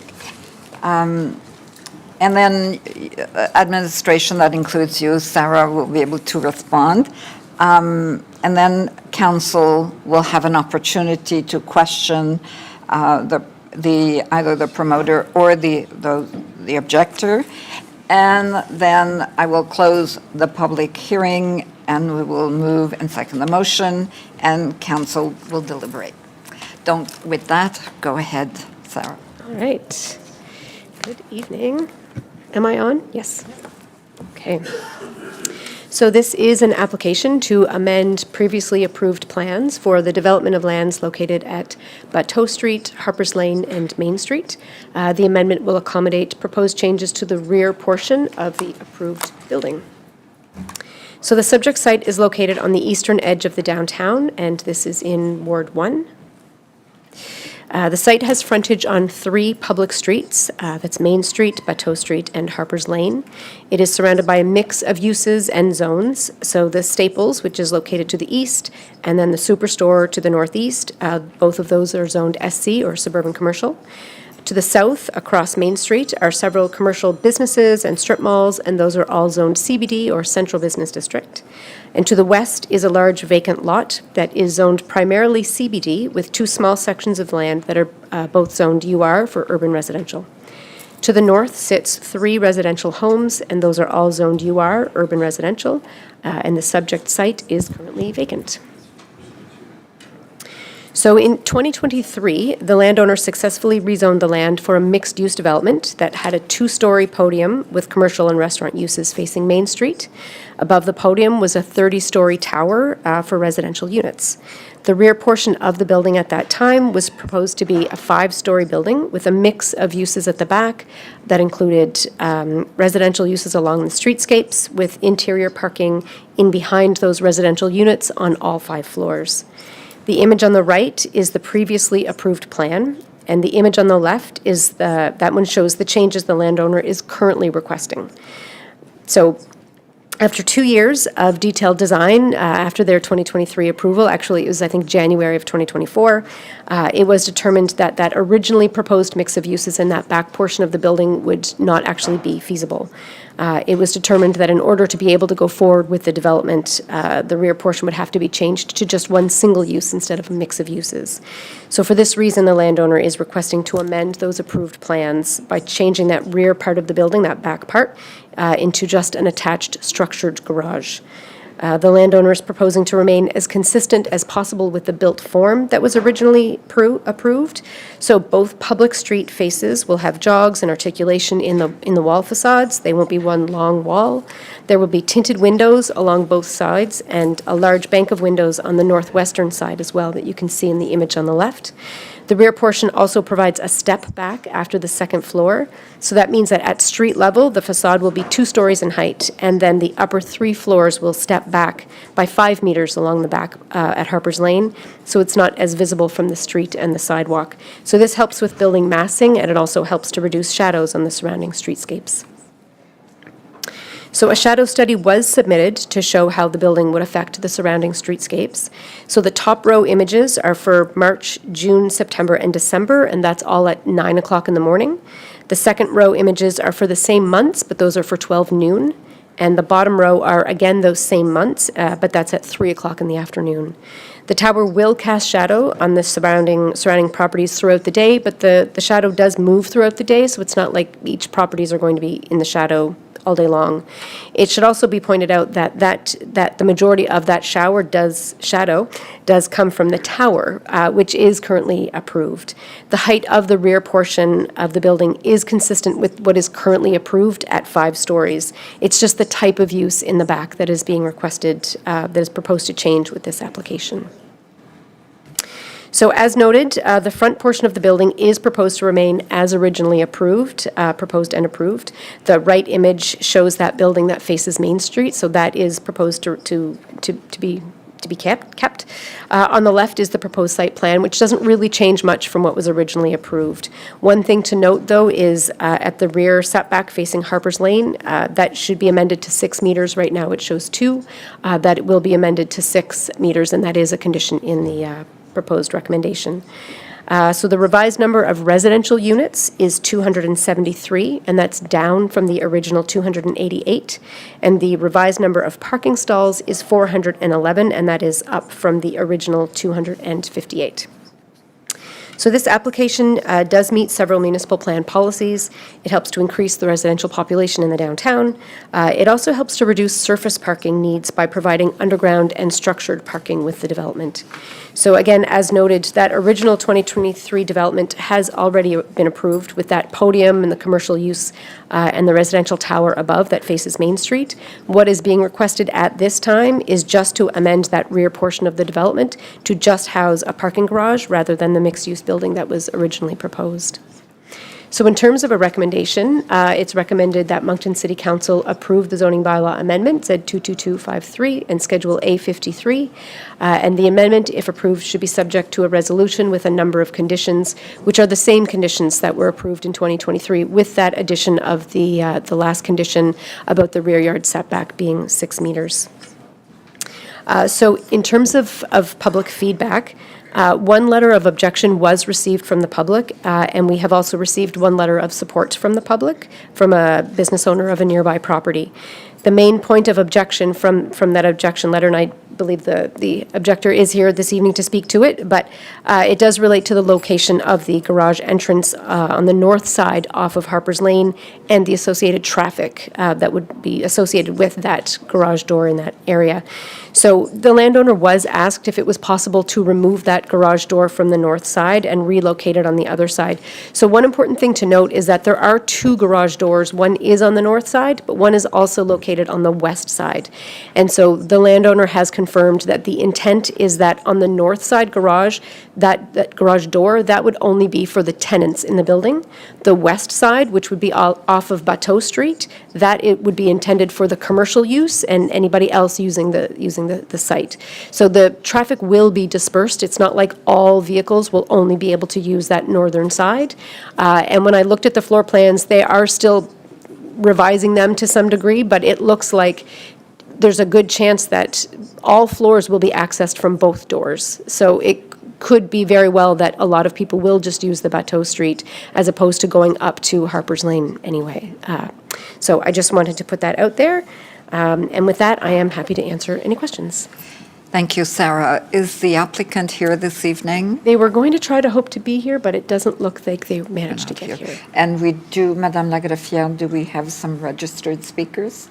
Yes, if there's any proponents, they would go first. Pardon me? If there's any proponents to the project, they would come forward first. You're a proponent or you're an objector? Okay, 1 second. I don't see anybody coming forward, so we do have one objector that we received, and that is Mr. McIver, and you will have 5 minutes.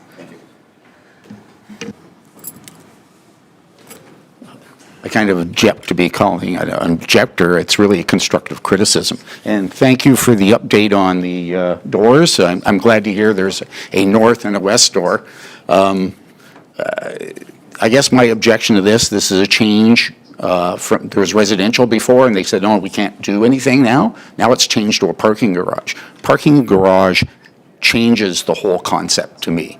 So if they can use the west, it's closer to the building, use the west. You don't need a door there.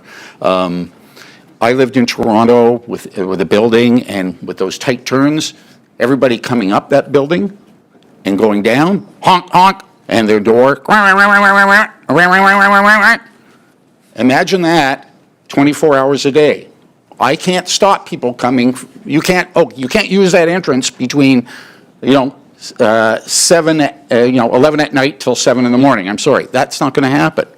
Now, that is a lane that I'm on. Harper's Lane is not really a street. I did send some photographs of the street.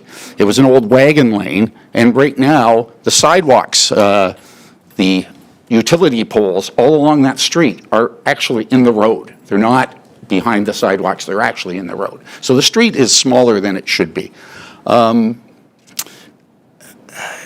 I think aesthetically, it would be better placed if they could move it and have a parkette there and just use the west side.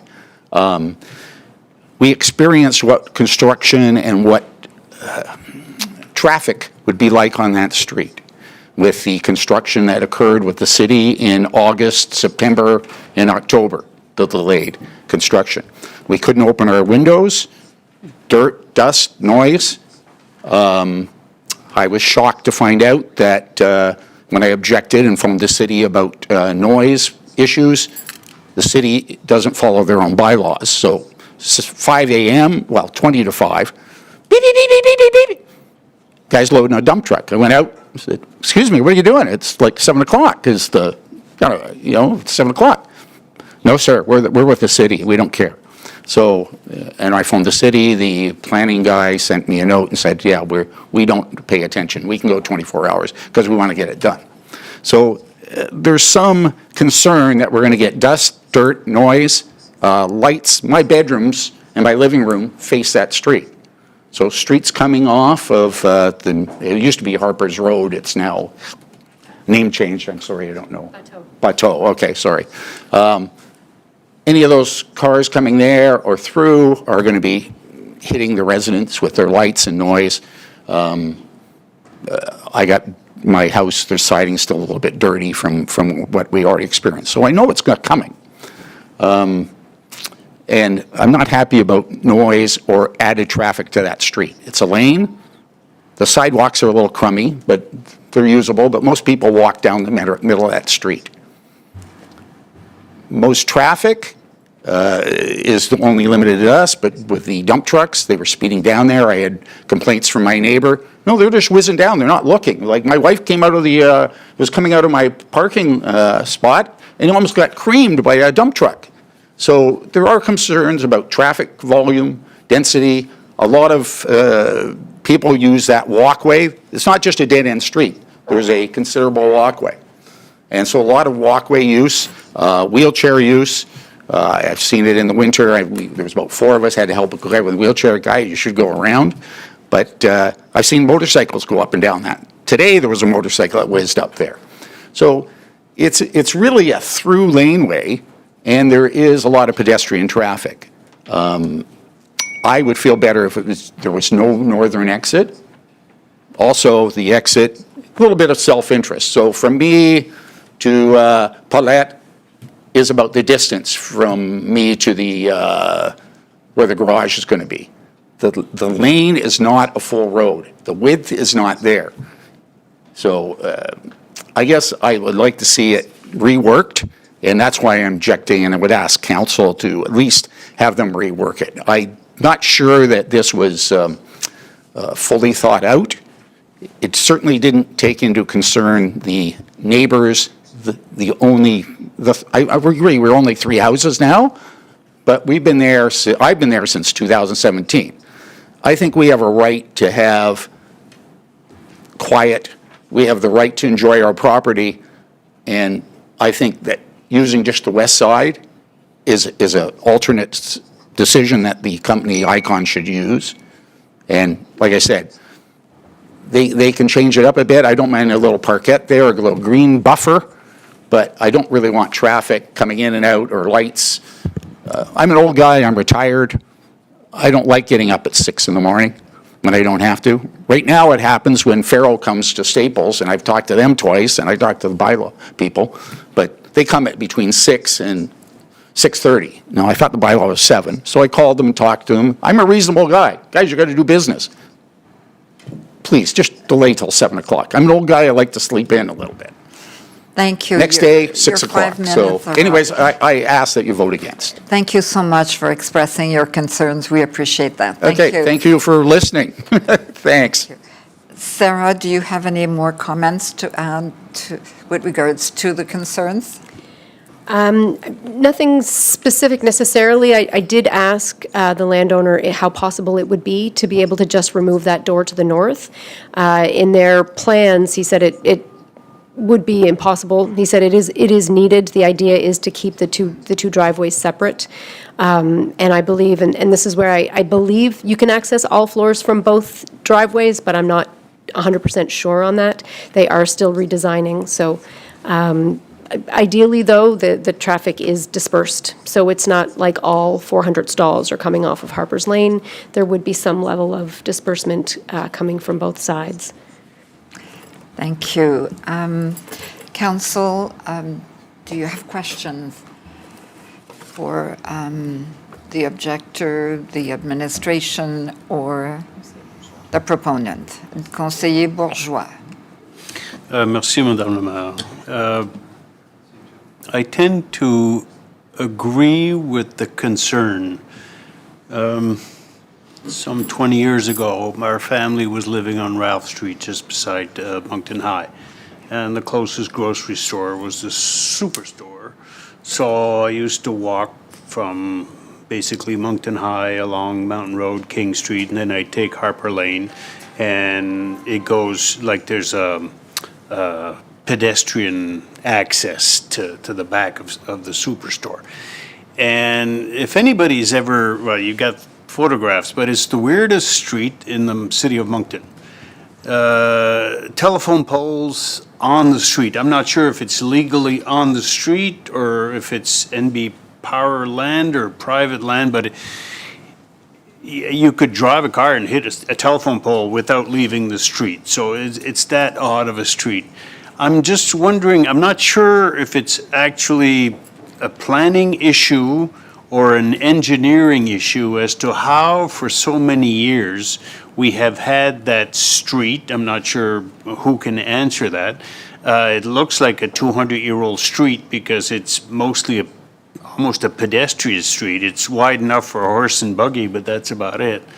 So two-way traffic, I can understand. People probably drive over the sidewalk if they meet another car. So I'm not sure if it's a planning issue question, but I am also concerned about the potential volume of traffic. So I guess it's a two-part question. One is, did we not do a traffic study when we adopted this project in the first place? And does the change proposed here have new findings or a different analysis of the traffic study? Or it doesn't change anything? Have we conducted a rethink based on this change? Thank you for the question, Conseiller Bourgeois.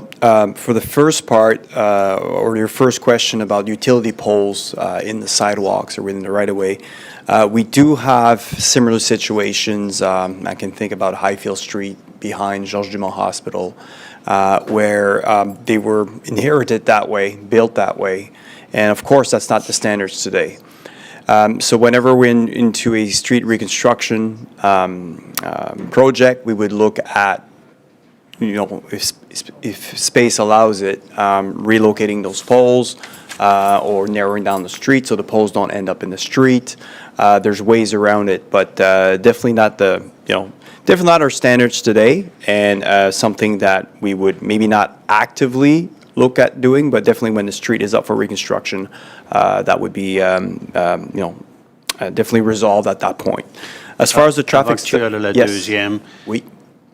Est-ce que ce projet ici justifierait pas justement de dire, oups, ça fonctionnait pendant peut-être 2 siècles, 1 siècle et demi, parce que c'est un cul-de-sac. Il n'y a pas de trafic qui va. Mais là, tout d'un coup, oups, ça change complètement les choses. Je ne sais pas combien de voitures avec le traffic study qu'on a eu, 50, 60, 70 voitures par jour, je ne sais pas.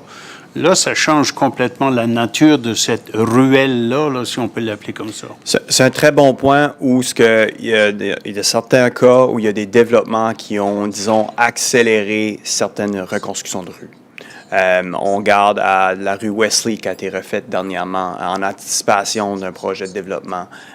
Oui, la rue était due pour un renouvellement, mais des fois, le développement et les projets de reconstruction peuvent aller main en main.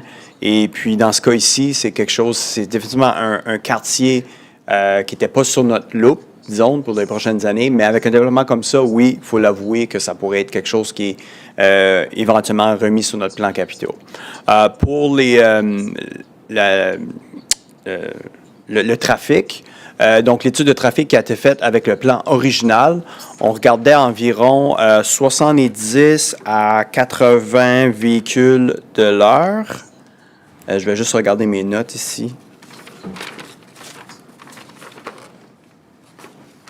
Oui, donc on estimait environ 80 véhicules de l'heure le matin et 90 véhicules de l'heure en PM. Donc, c'est environ 1 à 2 véhicules par minute. Donc, c'est sûr que pour une rue comme Harper, c'est un très gros changement. Il faut l'avouer. Monsieur ici a dit qu'il y a 3 maisons là. Donc là, on va vraiment changer la circulation. Par contre, ces niveaux-là de véhicules sont vraiment normaux pour une rue résidentielle. C'est-à-dire qu'on a plein d'autres rues en ville qui ont ce même nombre de volumes-là, si vous voulez. Parce que oui, on a environ 278 unités, mais si vous regardez dans certains quartiers de notre ville, on a ces unités-là dispersées dans les maisons unifamiliales ou des duplex. Encore là, très gros changement pour la ruelle Harper, mais d'un point de vue capacité puis standard, c'est très convenant pour une rue. Est-ce qu'elle va devoir être reconstruite un jour? Je pense que oui, par rapport à la qualité de l'infrastructure. Même pour une petite ruelle comme ça, avec les poteaux de téléphone puis tout ça, c'est du trafic normal. Je dis que c'est du trafic qui est comparable par rapport à, disons, vous regardez à nos subdivision guidelines, donc nos guides pour les subdivisions. Il y a le nombre de véhicules par route pour une rue résidentielle peut aller jusqu'à 2000 véhicules dans une journée pour une route résidentielle. C'est sûr qu'un cul-de-sac, c'est différent. Mais ici, c'est reconnu comme une route résidentielle. C'est pas la meilleure, on va l'avouer, c'est pas la meilleure infrastructure aujourd'hui, mais pour une rue résidentielle, quand même, ça peut accommoder ce trafic-là. OK. Je suis pas d'accord, mais j'apprécie la réponse. Je trouve qu'on est en train de... On est en train de se préparer... Comment c'est ça, là? On va se créer des problèmes. Moi, j'ai vraiment peur qu'on va se créer des problèmes, mais ma prochaine question, c'est... Ça fait 2 ans qu'on sait que ça s'en vient, là. C'est sûr qu'avec les changements, tu dis qu'il n'y a pas vraiment de conséquences sur la circulation. Quand est-ce qu'on a étudié ça 2 ans, est-ce qu'on a inscrit en quelque part Harper's Lane sur le projet des plans capitaux pour améliorer la ruelle, pour accommoder les véhicules additionnels? Pas officiellement. Puis... Ah, merci, c'est ça qui me dérangeait. J'entendais quelque chose. Merci. L'écho. Donc, oui, pas officiellement, on n'a pas rajouté Harper Street directement sur nos projets. C'est quelque chose qui peut être considéré. Puis, on parle des budgets l'année prochaine pour 2026. Puis, on n'a pas tout notre programme de 5 ans établi à la lettre non plus. Donc, il y a de la flexibilité. Mais j'aimerais aussi rajouter qu'on a déjà fait des projets de renouvellement en anticipation des développements. J'ai mentionné Wesley. On a aussi fait la même chose sur la rue Cameron. Puis, le développement n'est pas venu. OK? Donc, je pense qu'il faut quand même se concentrer sur les rues qui ont besoin, en termes d'infrastructures, qui ont besoin d'être renouvelées. Oui, les développements peuvent avoir un impact, mais avant que le développement est officiel, je pense qu'il faut faire attention à nos investissements aussi, parce qu'on a déjà eu des développements proposés qui n'ont pas vu le jour. OK. Bonne suggestion. Alors, je vous propose une autre suggestion. Si on va de l'avant avec ce projet ici, et si la construction commençait, disons, l'année prochaine, de revenir dans le processus budgétaire dans 1 an avec le nouveau conseil pour dire, OK, on a discuté de ça, on a besoin d'améliorer Harper's Lane, on va l'ajouter au plan capitaux lorsque la première pelletée sera là, puis que l'été suivant, on est capable de réaménager cette ruelle-là à un standard moderne. Si ça ne rencontre plus les normes aujourd'hui, ben, on est en train de transformer ce bout-là de la ville. Il faut transformer la ruelle aussi, mais pas de problème, je ne le proposerai pas pour cette année. L'année prochaine, peut-être moi ou quelqu'un d'autre va le proposer. Merci beaucoup pour l'information. Merci, Mme la maire. Merci, conseiller Bourgeois. Conseiller Léger.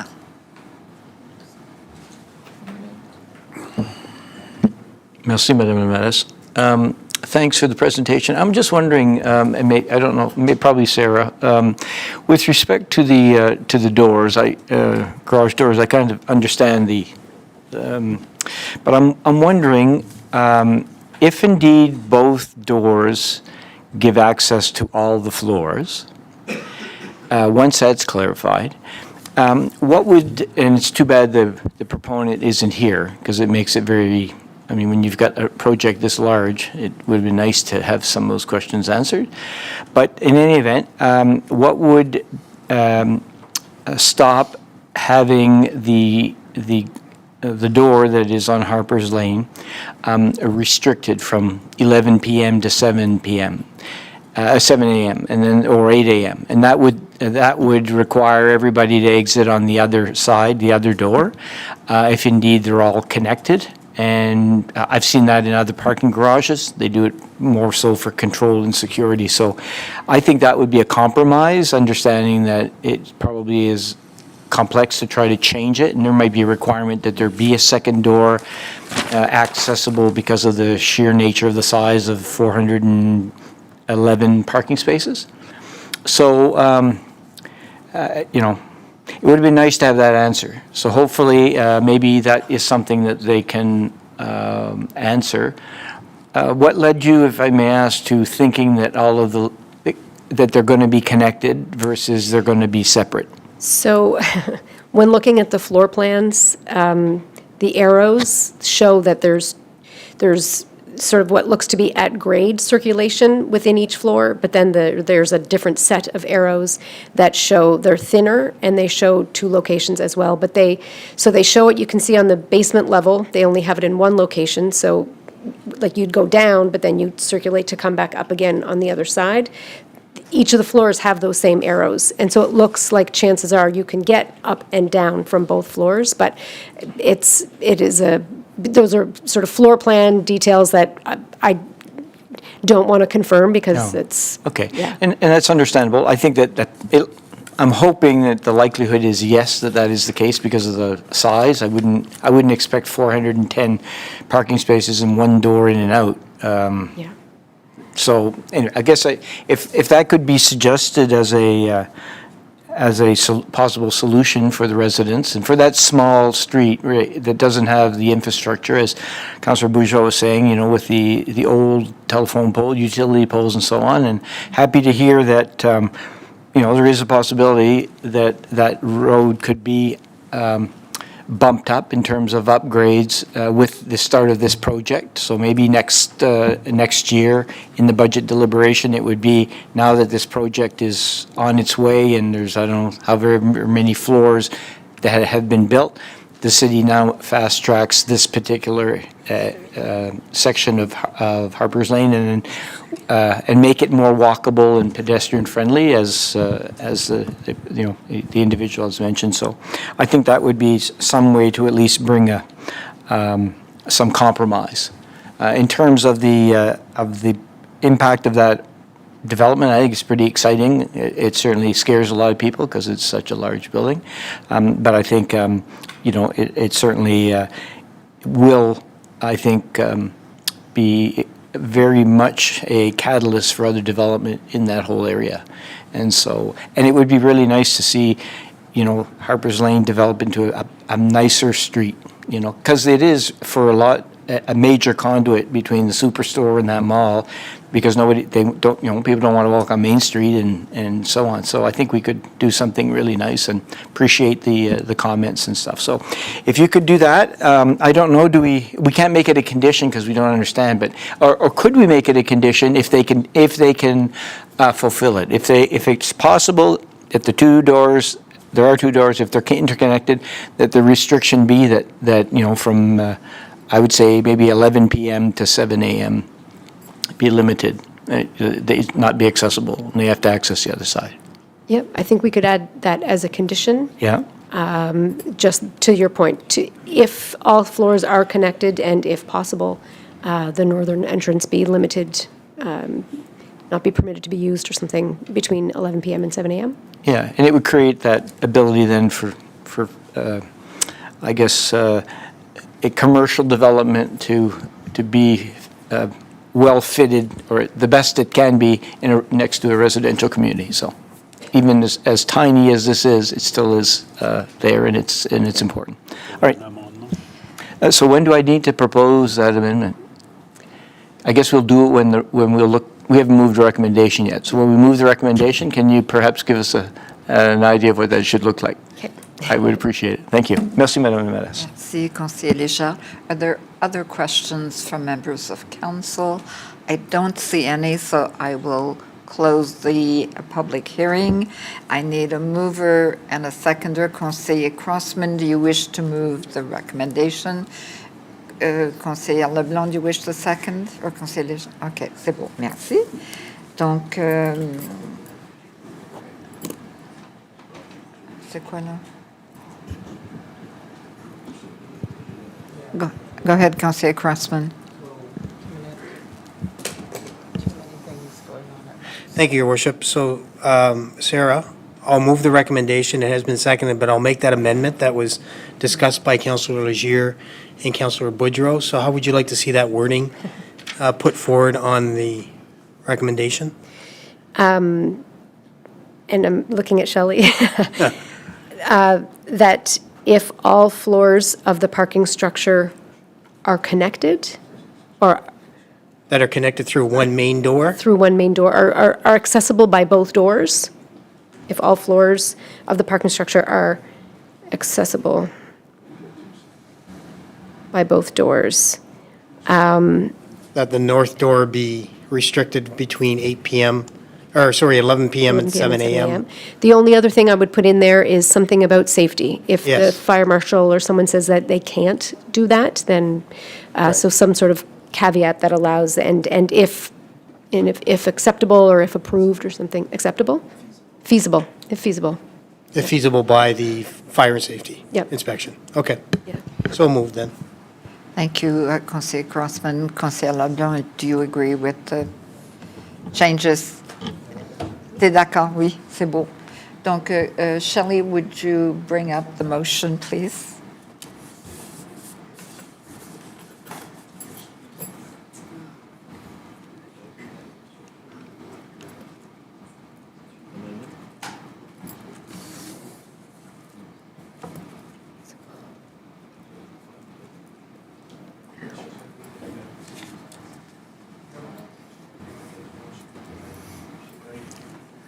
La question que je me posais, c'était que prévoyais-tu sortir les noms pour le comité bilingue individuellement? Oui.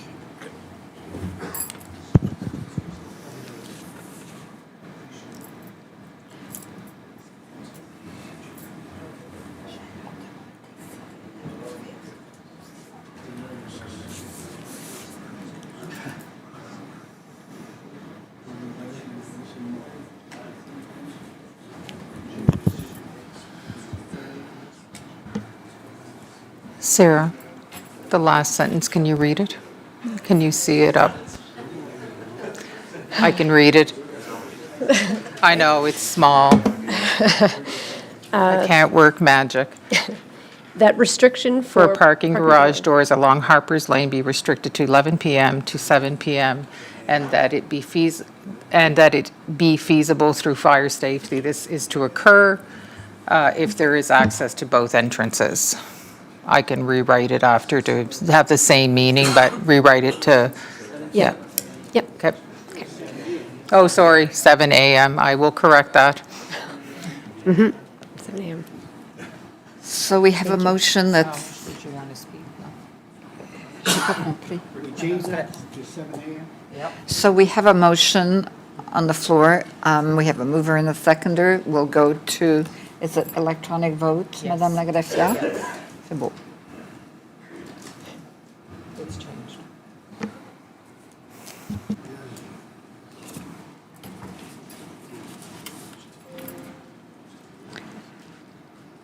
Thank you. Motion carried unanimously. Merci. Madame la Greffière. Next is statements of council, les exposés des membres du conseil. Conseiller Crossman. Conseiller Bourgeois. Crosman, Conseiller Crosman. Conseiller Crossman. Thank you, Your Worship. I have a question for Mr. CAO. For a number of months now, I've been asking for a list of all city-funded nonprofits and how Moncton's tax dollars are being spent. A list of all nonprofits shown on a map would be nice. A list of all board members for each nonprofit. A number of paid staff members for each nonprofit. Number of clients registered and served by each nonprofit. Mission statement for each nonprofit. List of nonprofits that offer mental health, addiction services, transitional housing, which we all know that is missing in Moncton, and a list of the services that each nonprofit offers. I know you're working on this with Isabel, I do believe. I was expecting this information before the budget, and it is not in the budget, so it's going to be a very difficult week coming unless we can get this information. I'd really like to know where the funding is going, especially with the state of the city at this point. Thank you, Your Worship. Thank you, Councillor. So there are about 30 organizations that we have communicated with. There's some information that we don't have at hand, so we've had to reach out to those organizations.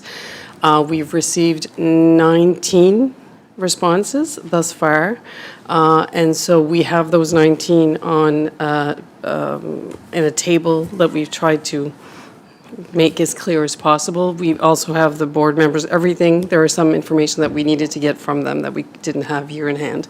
We're working with finance to get the funding grants that we're giving to these organizations. So I would say with the information that we have, we're probably 90%. With the ones who haven't given us their information, we can either give you what we have, but there will be some gaps until they send it to us. Councillor Crossman. Thank you, Isabel. I appreciate that. My only concern is it is part of the budget that we will be discussing, so I expected all that information in the budget rather than a very trimmed down overall view of the grant system. So I was kind of hoping to have that so we could debate that moving forward. But obviously, it's not going to be ready in time, so, or maybe it will be. I'm just wondering, because if we're issuing grants, we should know these nonprofits. We should know what they're doing and where the money's going. And Thank you, Your Worship, to Councillor Crossman. On the pure budget process, I can't necessarily speak about the boards of the different organizations or so on. But in 2023, if you recall, Council had approved that the third-party committee be created to basically analyze all the operational grants. It has two sitting council members on that committee, Councillor Kingston and Councillor Steves. And the intentions with that is that that information is coming to the December the 15th council meeting, which will have all of the information of how many individuals were served by the grants, what organizations received the grants, and all of that good information. So that was the decision of council. Last year, if you recall as well, during the grants process, again, what we do during budget is we provide the recommended spend per year, which then goes to the committee for those major and multi-year grants. That third-party committee basically reassesses the grants through a scoring matrix or so on, and that's how they allocate the grants. Any missing component of that, and we've done some, for example, for the Legions or things like that, that do not necessarily receive the grant as part of that recommended process, and it's still the wish of council. Council has used the council contingency in the past to top it up. So that's why in the budget documentation, that it's not as you would have seen in, for example, in the year 2020 or so on, where every grant process was coming, every grant to every organization was there and part of the budget process. It's now being allocated to that third-party group.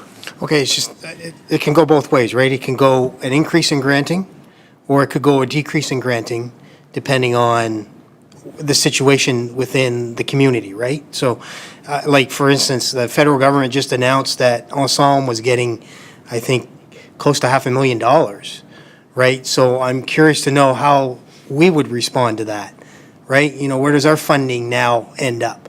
They're getting $500,000 more. What does the city of Moncton do based on the situation going on in and around Ensemble? Again, community safety. Yep, no, that's a good question. The way that it works with major and multi-year grants is, again, they apply, they are granted a grant for numerous years, for, I believe it's 3 to 5 years.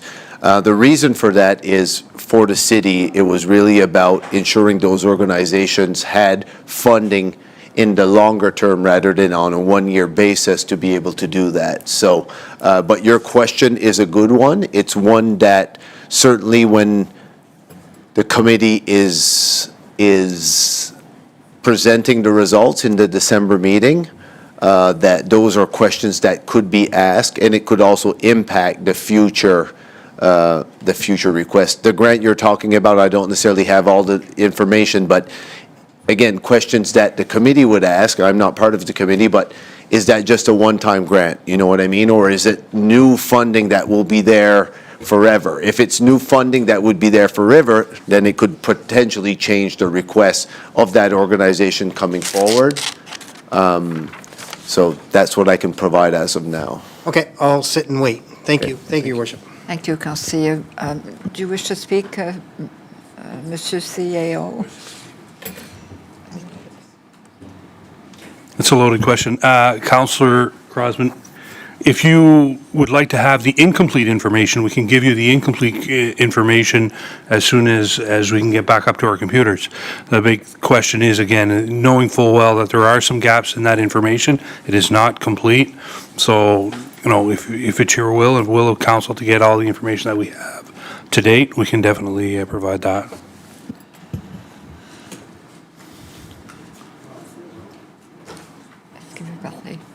So are you okay with that, Councillor Crossman? I guess my only response would be any information would be well taken for me. I'd really appreciate it. I'm just struggling with the fact that if we're supporting all these nonprofits, that we wouldn't already have this in a database somewhere. That's my biggest push for this. That's all. And I'll take what you have now, and I'll take what you get come December. Merci, Conseiller Bourgeois. Isabelle. Non? Okay, never mind. Merci, Madame la maire. 2 commentaires. Le premier, c'est d'informer les citoyens et les citoyennes, surtout les organismes qui auraient des projets en inclusion sociale, donc qui encouragent l'inclusion sociale. On offre, la Ville de Moncton offre, par l'entremise du Comité sur l'inclusion sociale, des micro-subventions, 1 000 pièces, 2 000 pièces, pour organiser des événements favorables à l'inclusion sociale. Vous pouvez envoyer une demande, soit moi-même, daniel.bourgeois à moncton.ca ou paul.richard@moncton.ca. On siège tous les deux sur le comité et on fera suivre votre courriel aux personnes qui pourront vous envoyer un formulaire. Ça, c'est pour 2025, donc d'ici la fin du mois de décembre, mais l'événement pourrait avoir lieu au début de l'année prochaine ou au milieu de l'année prochaine aussi. Merci de votre considération. Deuxième commentaire. Last week, my wife and I hit a milestone. We suffered our $500th in losses at the hands of petty thieves. We had twice lost parking change left in our unlocked cars, then a patio table from our back deck, followed by a kitchen faucet and household goods left in our car. This time, they stole Halloween decorations in our yard. Our losses are more than some, but less than most. The crime wave began several years ago and will continue. And maybe I'm naive, but I have hope we can resolve this. Last month, Council finally decided to tackle crime. I say finally because some members have tried in vain on several occasions since 2021 to convince Council to adopt and implement a plan to reduce and prevent crime. We've done bits and pieces here and there, but never a holistic plan focused on crime. Every time the majority voted against our motions, but at least we tried some things. But now Thankfully, the majority decided to establish a committee to draft a 3-year crime reduction and prevention plan. Councilors Légère, LeBlanc, Butler, and I sit on it. We have met a couple of times, and we will continue to meet until we submit our draft plan to council in probably 4 months. The decision of council was not covered by the media, probably because it was taken during a committee of the whole meeting, but it was ratified during our last public meeting, but I cannot explain why the media would not cover that. It is a very important issue. We will collect and analyze the crime statistics and study what other cities are doing, then outline the results we should target, as well as the solutions that will achieve them. Thank you for your consideration. Merci, Madame la Maire. Merci, Conseiller Bourgeois. There are no other statements by members of council. Madame la Greffière. Next are reports and recommendations from committees and private meetings, et rapports et recommandations des comités et réunions à huis clos. This evening, there's recommendations from the Committee of the Whole of October 27th. Moncton City Council at its Committee of the Whole meeting of October 27th is recommending the following: that Moncton City Council adopt the following priority areas for the strategic plan: deliver effective protective services, support and embrace culture, heritage, and bilingualism, reduce net greenhouse gas emissions and other forms of air pollution, create a safe environment, attract and retain business and investment, invest in employees and innovation. In December 2024, Council adopted the city's strategic plan, vision, mission, and core values, pillars, goals, and strategic objectives. A working session with Council and the leadership team was held on August 19, 2025, at which time Council identified 6 areas as its main strategic plan priorities. It is important to note that administration will continue to deliver on the fulsome strategic plan. However, Council's identified priorities will be given extra attention where competing interest or resources may require alignment to priority items. Merci, Madame la Greffière. Conseiller Légère, do you wish to move the recommendation? Oui. Donc, could I have a seconder? Conseiller Butler. Donc, the motion's been moved and seconded. Are there questions on the motion? I don't see any questions, so we can go to the vote. Electronic.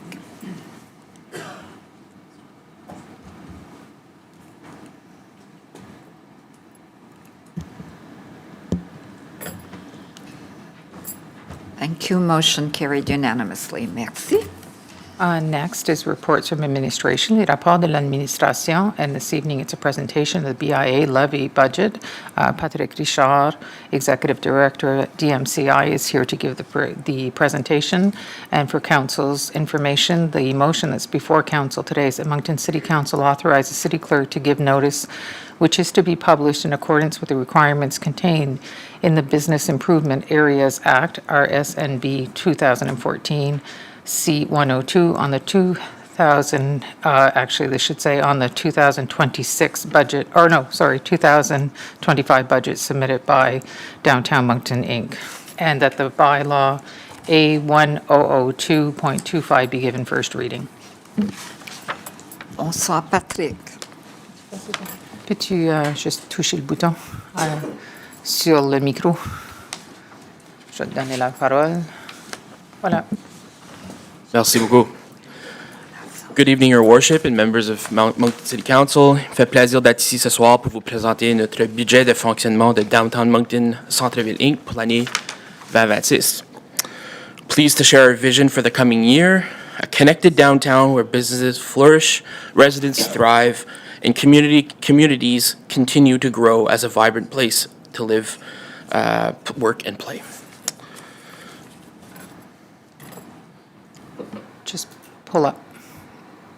There we go. Tonight I'll begin with a quick overview of who is DMCI and our 2025 highlights, then present the 2026 proposed budget, and then conclude with some time for questions. Who is DMCI? So DMCI, Downtown Moncton Centre-Ville Inc., is an independent, non-for-profit business organization created under the New Brunswick Business Improvement Areas Act. Our mandate is simple: to make downtown a better place to do business, to live, and to enjoy. We are funded by non-residential property owners, our members, and guided by a volunteer board of directors representing our downtown's diverse stakeholders. I'd like to sincerely thank Councillor Charles Léger and Luc Babineau, Director of Economic Development, for their continued service on our board. Merci sincèrement pour votre engagement envers notre centre-ville. We are a small but dedicated team with 4 full-time staff members, plus a 6-person Enviro team that keeps our downtown clean and welcoming. Each summer, we welcome students through SEED and through the Canadian Summer Jobs Program, as well as individuals on placement through the CCRW, the Canadian Council on Rehabilitation of Workers. A quick economic snapshot of the Downtown Moncton BIA. Downtown Moncton holds a large share of businesses in the Greater Moncton CMA. The Downtown BIA is home to over 1 in every 5 business within the CMA, despite accounting for less than 1% of the CMA area. There are 107 businesses per square kilometer compared to only 2 per square kilometer across the Greater Moncton CMA. Downtown Moncton also generates a large share of the economic value of the CMA. DMCI members alone account for 27% of all GDP generated in the CMA, generating an estimated $2.7 billion for the provincial economy. Notre centre-ville est véritablement le cœur économique du Grand Moncton. Since 2020, we've worked under a 3-pillar strategic plan. In 2024, we renewed this plan, focusing on an active and resilient membership, which strengthens our engagement and retention. Pillar number 2 is fostering a vibrant downtown, so ensuring year-round vitality, safety, and inclusivity. And pillar number 3 is sustainable growth, strong governance, partnerships, and long-term resilience. Under the first pillar, which is active and resilient membership, our focus is to increase and retain members and to build engagement across the downtown business community. Under the first priority, which is increase and retain members, we continue to welcome new businesses to the downtown core and to promote local spending through our Downtown Moncton gift card program, keeping those dollars circulating locally. To date, we've sold over $44,000 in Downtown Moncton gift cards this year, keeping in mind that we typically sell about 75% of our sales in November and December. We also have a 20% off sale happening November 14th, which we most definitely will sell out. In 2025, we were thrilled to see a wave of entrepreneurial energy and new openings across the BIA. So this included Philomena Cafe on St. George Street, a bright, modern addition to the growing cafe culture downtown. Dandelion Cafe, located in the Crown Plaza block, a warm, creative space that quickly is building a loyal following. Saphir Hammam, the first authentic hammam spa in Atlantic Canada, adding a truly unique wellness destination to our downtown. Tony's on Botsford, a long-awaited and beloved local favorite making its downtown debut. Jemmy Gourmet, now part of the Three Sister block, offering fine food, pastries, and drinks. Working Class Skate Shop and Barbershop, celebrating 10 years in business and relocating in the iconic IOOB building with a refreshed storefront and renewed energy. The Bunker expanded with a sister business next door, the Pit Stop, featuring a state-of-the-art racing simulators, large screen to watch sports, and great food and drinks. Cafe X, who opened in the Peace Center, reached over 100,000 views on our social media, creating a viral buzz for the BIA. Parkour Athletics, bringing a high-end running and performance retail concept to Waterloo Street. Mirchi Tandoor, which opened in the former Taj Mahal space, reimagining Indian cuisine with a contemporary flair. And finally, Art Adventure on Main Street, an inspired new concept blending coffee, creativity, and community in one beautiful space. Ces nouvelles entreprises, entre autres, que je n'ai pas eu la chance de mentionner, viennent enrichir la vitalité du centre-ville et démontrent la confiance continue des entrepreneurs envers le cœur de Moncton.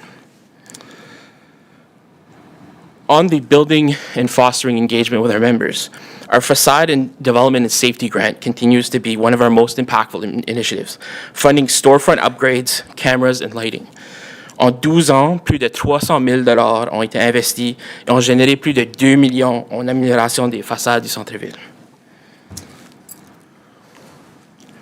Our second pillar is fostering a vibrant downtown.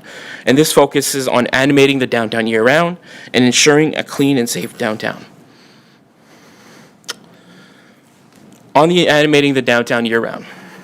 In 2025, DMCI supported as well as promoted more than 30 downtown events, contributing over $50,000 in combined cash, gift cards, and in-kind support.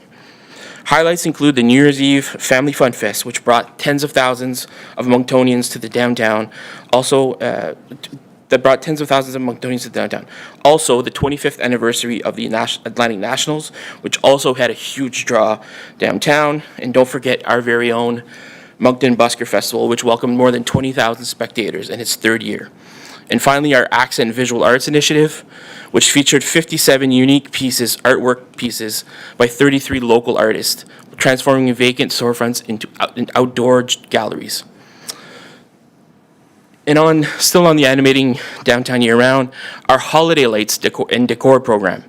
So this continues to bring joy each winter with installations you've likely seen going up since Saturday. Yes, we started November 1st. We are all hands on deck at the moment. This year's installations will feature new pieces, thanks to funding from the City of Moncton and the Province of New Brunswick through the Downtown New Brunswick Heart of the Communities Fund. These new installations will include a brand new winter installation at the Avenir Centre. Both the oval will benefit, as well as the Main Street facade of the Avenir Centre. City Hall will be getting a new show-stopping lights. The pedway between the Blue Cross Centre and City Hall as well. And finally, Board Park will be getting a new light installation. Stay tuned for those installations as we plan to go live in mid-November after Remembrance Day, of course. Still under the fostering a vibrant downtown pillar, our strategic priority is to ensure a clean and safe downtown. Our Enviro team is now a cornerstone of our downtown operations. With your support, the program has now grown into a model partnership between DMCI, the city, and community organizations, and I will say is the envy of most downtown associations across New Brunswick. This low-barrier employment initiative not only keeps downtown clean, but also provides life-changing opportunities. Several of our staff members are former clients of Harvest House and are now housed, employed, and off social assistance. Un vrai succès. In 2025 to date, the team has removed nearly 150,000 pounds of waste, over 500 pounds daily out of the downtown, and responded to nearly 800 cleanup calls in the first 10 months of 2025. We've also added the public waste receptacle cleaning service to our Enviro daily duties and have changed over 11,000 public waste receptacles in the BIA since February. Merci au conseil municipal et au personnel de la ville pour votre appui continu à cette initiative essentielle. On the safety front, we continue to work closely with our partners, the City of Moncton, of course, the Chamber of Commerce, Destination Moncton Dieppe, and numerous social agencies and outreach organizations to ensure that our downtown remains safe, welcoming, and supported. Together, we advocate to all levels of government for stronger responses to issues on public safety, homelessness, and community well-being, as well as continued investment in economic revitalization. Most recently, we joined our colleagues from downtown Fredericton and uptown St. John to call for enhanced legislative tools to address the complex safety and cleanliness challenges affecting downtowns across New Brunswick. And even last week, we took that advocacy to a national level. So we met in Ottawa with members of Parliament, senators, and senior federal officials to discuss the realities we see daily on our streets, issues of public safety, lack of housing and urban infrastructure, addictions, mental health, and the toll these challenges take on our downtowns and our merchants. Ces conversations nationales et provinciales reflètent ce que nous vivons au quotidien ici, à Moncton et partout au Nouveau-Brunswick et au Canada, et démontrent l'importance d'une approche concertée et durable pour nos centres-villes. Our third pillar is sustainable growth. This focuses on efficient governance and physical connectivity. In 2025, so on the efficient governance piece. In 2025, DMCI established 3 permanent committees at the board level. We have our governance and HR committee, our finance committee, as well as our advocacy committee, which improves our structure and accountability. On the physical connectivity front, we're building a unified downtown identity through wayfinding banners that are already installed or be taken down right now, but are there most of the year. Public realm furniture, and seasonal decor, connecting Main Street, St. George Street, and North-South connector streets with one cohesive look and feel. I'll now talk a little bit about the 2026 proposed budget. Since 1977, commercial property owners have levied themselves and invested directly in their downtown, a model of grassroots economic development. The province collects and remits the BIA levy to DMCI, funding a large portion of our operations, programs, and beautifications projects. Our proposed 2026 budget was presented to the Finance Committee on September 10th and then approved unanimously by our board on September 23rd.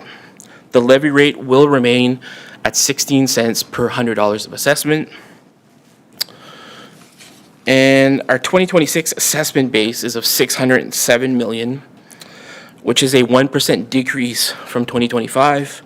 This is most likely due to the fact of the freeze in provincial assessments and then probably a few property adjustments. Despite the small drop, careful management and city partnerships have allowed us to maintain and even strengthen some of our service levels in 2026.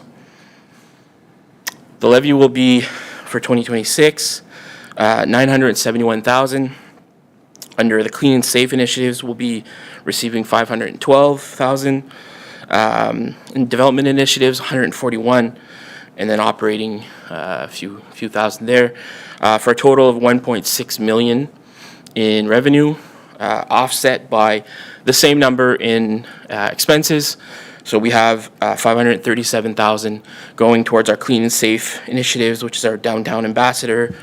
Most of it goes towards the Enviro team, tools, supplies, warehousing costs. Communication marketing, $106,000. Development initiative, $263,000, which includes our facade development grant, signage, installations, repairs, benches, art projects, and so on. Operating expenses coming in at $241,000. Included in the $241,000 is our Avenir Center contribution, which I will talk to in 2 seconds. Office expenses coming in at $45,000. Salaries and benefits, $445,000, and then finally professional fees at $15,000, for a total offsetting the revenue at $1.6.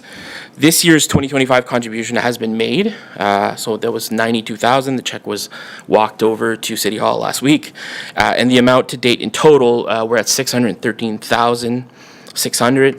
In 2026, another $103,000 has been earmarked for our contribution, bringing our total over the $700,000 mark. Just some quick highlights. You'll note that 60% of our revenue comes from our membership. The other almost 40% comes from services rendered to the municipality. And our largest expenditures are obviously the Clean and Safe initiatives, mostly our Enviro team, as well as salaries. Both of these categories obviously directly support our frontline impact on the downtown. In closing, DMCI's budget reflects stability, collaboration, and visible results. It maintains strong programming, builds on proven partnerships, and continues to position downtown Moncton as a vibrant, inclusive, and resilient urban core. Je vous remercie pour votre confiance et votre appui continuant vers notre centre-ville, nos entreprises et notre communauté. I'd be happy to take any questions. Merci beaucoup, Patrick. Excellent travail. Are there questions? We do have a motion, and oui, mais je veux savoir s'il veut proposer la motion. Est-ce que vous voulez proposer? Oui, Just s'il to vous move? But before we go, we have an error in the motion. Yes, the motion should read 2026 budget, not 2025. We will correct that. Okay. C'est moved by Conseiller Léger, seconded by Conseiller Bourgeois. Is that correct? Okay. C'est beau. Donc, Conseiller Léger, vous avez une question? Non, ça va. Non? OK. Ça va. Conseiller Merci. Bourgeois, vous avez une question? Oh, sorry. Councillor Crossman, could you raise the microphone? Sorry. Thank you, Your Worship. Patrick, thanks for the presentation.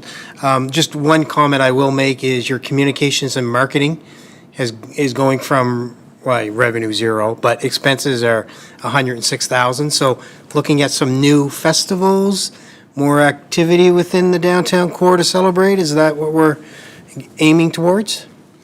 Festivals that we produce will will most likely stay about what we've had in the past. So between buskers and accent program, patio fest, and our downtown art walk, we're pretty busy. A lot of the effort, a lot of the dollars are spent in our social media. So we have quite a bit of social media following. It's a race right now between Facebook and Instagram. Who's going to hit 15,000 first? So we have quite a loyal following online. Okay, good, great. Thank you, Your Worship. Merci, conseiller Bourgeois. Merci beaucoup, Madame la maire. Merci, Patrick. Toujours agréable de te revoir, mais ma question va probablement être plutôt à Jacques, mais si tu peux la répondre, allez-y. La plupart de vos fonds, 60%, ça vient de la taxe foncière que nous chargeons pour vous et qu'on vous remet. C'est pas vous autres qui va charger, c'est Service Nouveau-Brunswick. Ma question, c'est tout le monde, moi comme résident, la ville de nos propriétés, on paye pas juste l'impôt foncier, mais il y a un frais à Service Nouveau-Brunswick. Je crois que c'est 2% du montant qui est ajouté. Est-ce que le 971 710 inclut les frais ou c'est nous, la ville, qui payons 2% de ce montant-là à partir de nos fonds?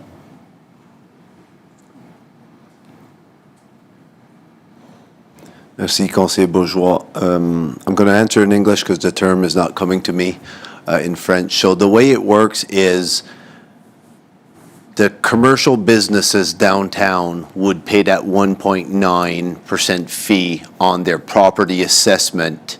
We also collect revenues on the properties downtown.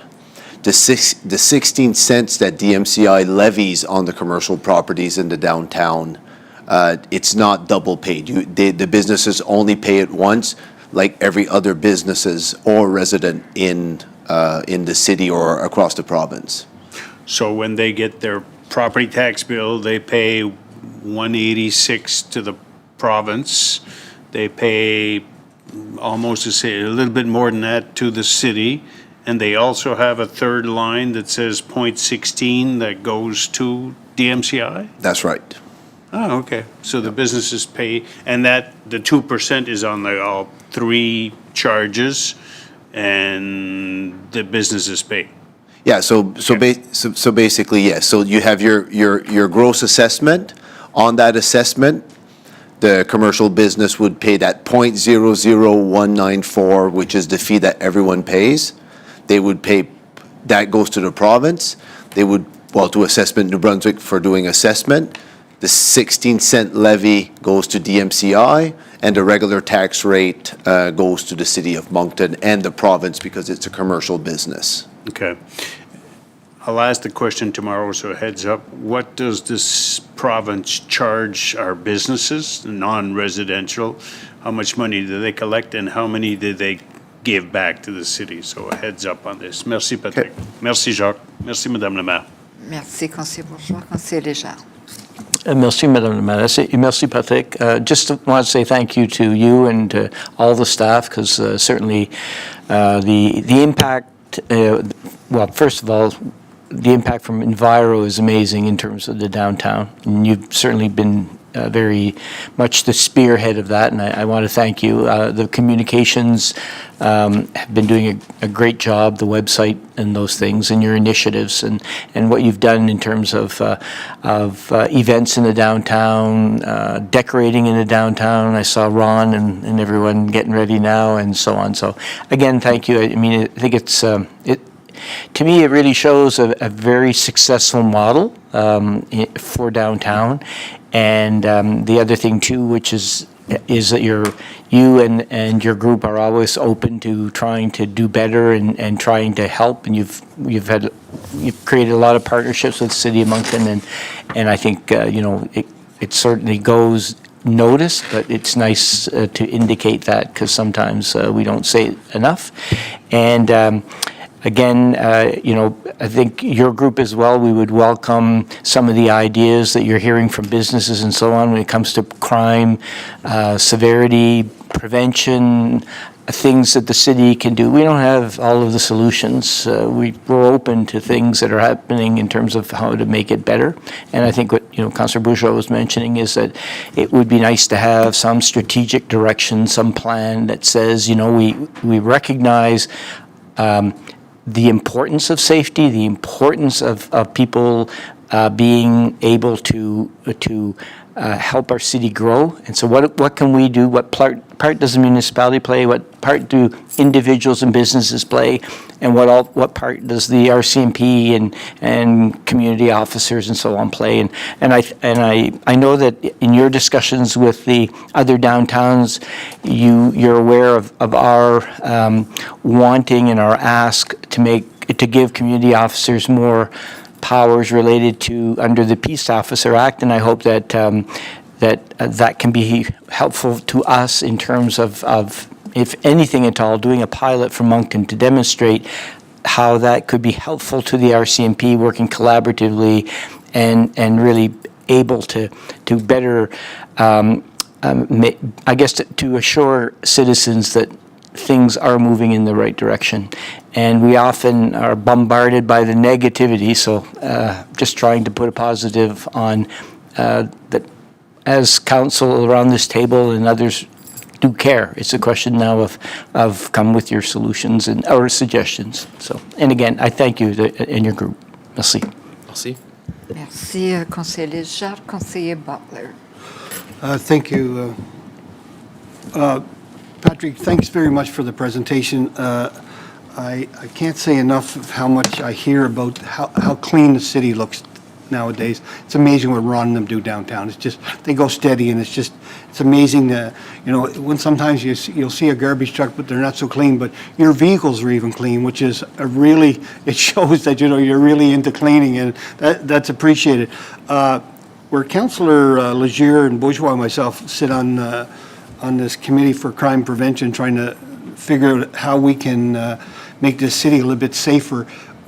Myself personally, I would love to sit down with you and Ron one-on-one to find out what you see day to day, because you guys are picking it up, you see where it is, where it's at, and what can happen. And they might even have some great solutions if we sit down and talk to them. So I'd really like to set that up with them, and if we could. Absolutely. Yeah. Sounds good. Thank you. Merci, Conseiller Butler. We do have a motion that's been moved and seconded, so we will go to an electronic vote.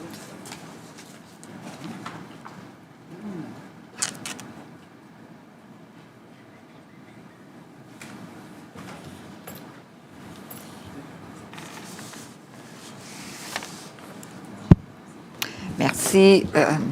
Motion was passed unanimously. Merci, Patrick. Next, Your Worship, is reading of bylaws et lecture des arrêtés municipaux. There's one that's a first reading. It will be placed on our website for anybody to see it, or we can send it to them via mail or email. And council has given me permission to give this first reading at the last resolution. A bylaw and amendment of a bylaw relating to the approval of the budget for the downtown Moncton Centre-Ville, Inc., and to establish a special business improvement area levy in the city of Moncton, being bylaw A1002.25. This is the first reading. Arrêté pour la communication de l'arrêté concernant l'approbation du budget de Downtown Moncton Centre-Ville, Inc. et l'établissement d'une contribution spéciale à la zone d'amélioration des affaires de la ville de Moncton sur l'arrêté A1002.25. C'est la première lecture. The next bylaw, which has been placed on our website, we've not received any objections.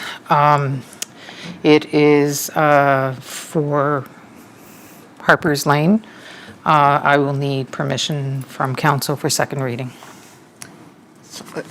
Moved by Conseiller Richard, seconded by Conseiller Steves. Show of hands. Oh, a show of hands. Show of hands. Sorry, it gets confusing with it. But unanimous. Merci. A bylaw and amendment of the City of Moncton zoning bylaw being bylaw Z 222.53291 Main Street, second reading. Arrêté portant modification de l'arrêté de zonage de la Ville de Moncton sur l'arrêté Z 222.53 rue Main. C'est la deuxième lecture. I'll need permission for third reading. Est-ce que je peux avoir quelqu'un qui veut proposer, conseiller Léger, conseiller Leblanc? And we go to electronic vote. This should be an electronic vote. Electronic vote.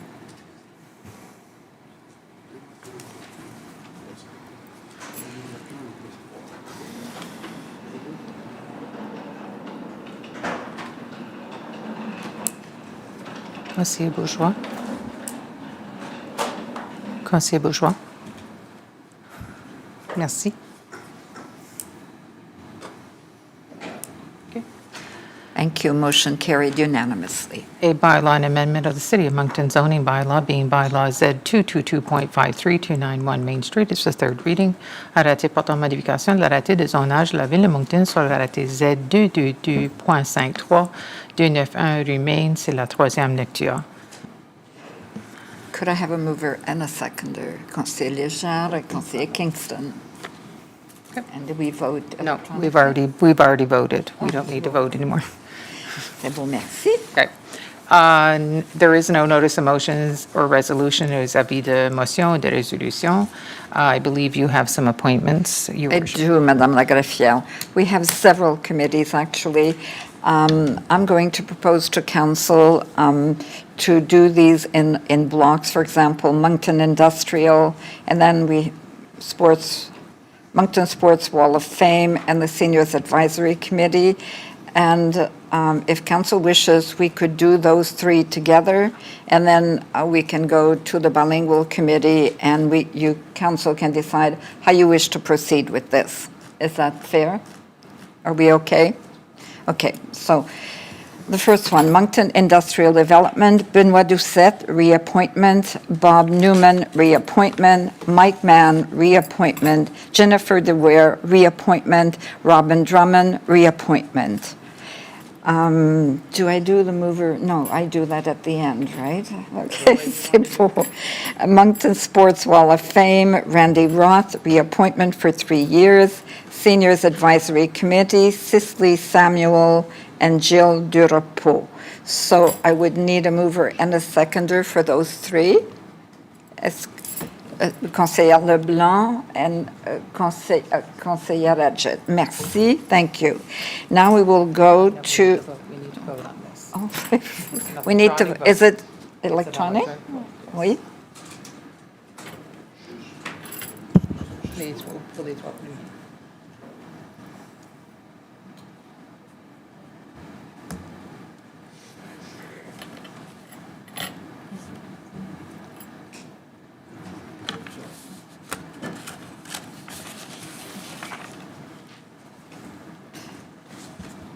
Thank you. One One nay nay vote. Oh, excuse-moi, Madame la Greffière, Councillor Butler. So the motion passes. Merci. So now we will move to the Official Language Committee. Marie-Thérèse Landry. So I need a move. I apologize for that. Monique Leblanc, Conseillère Adjet. So we go to electronic vote? Okay. C'est bon? Is there any question? Are there any, no. Are there any questions? No? We go to electronic vote.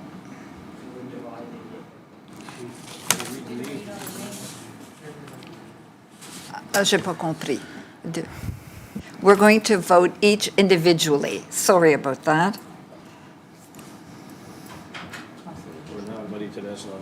Okay. Oui. Conseiller Richard, une question. Oui, conseiller Richard.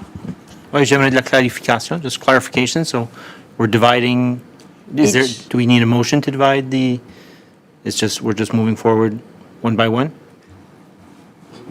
Procedurally?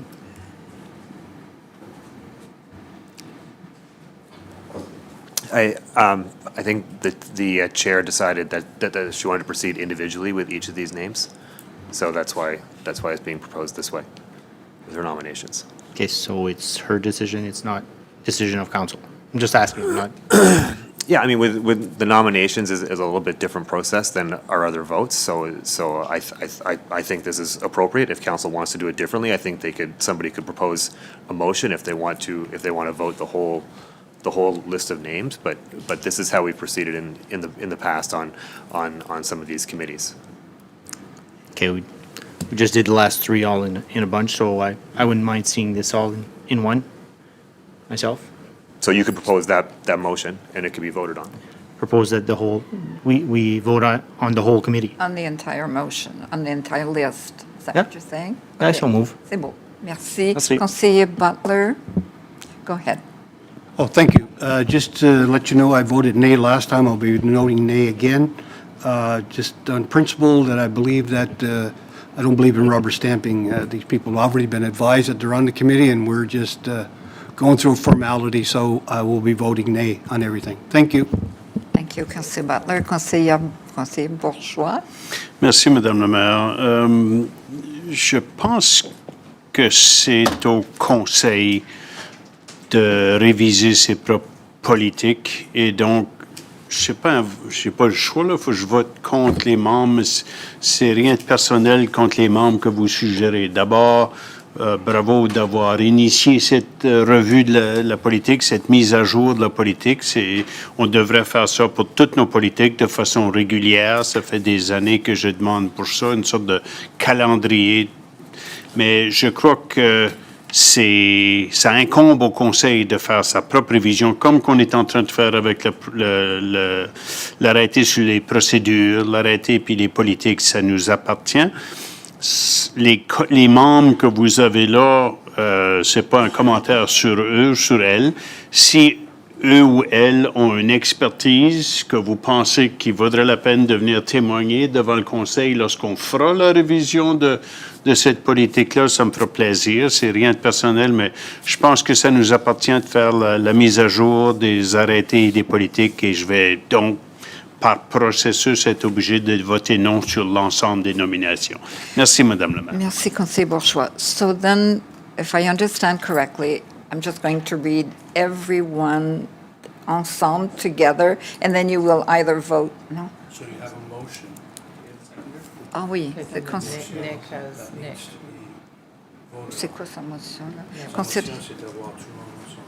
Okay, so do I have, yeah. Can we clear the last vote, please? Okay. Okay. Now.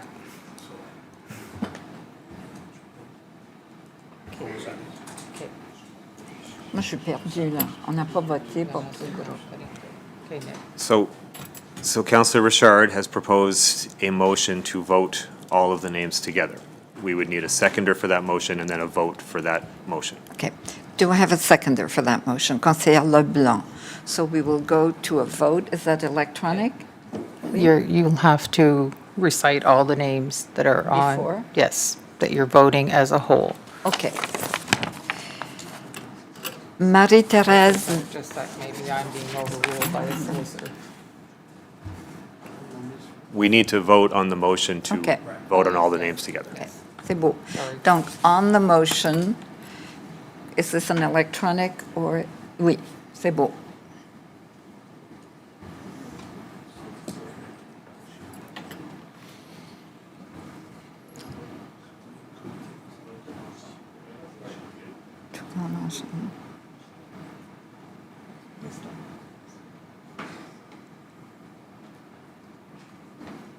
Two nay votes. Okay, There are we two have nay two nay votes. votes, so the motion passed. Donc, I will begin again by reading, c'est ça là? Je mets les-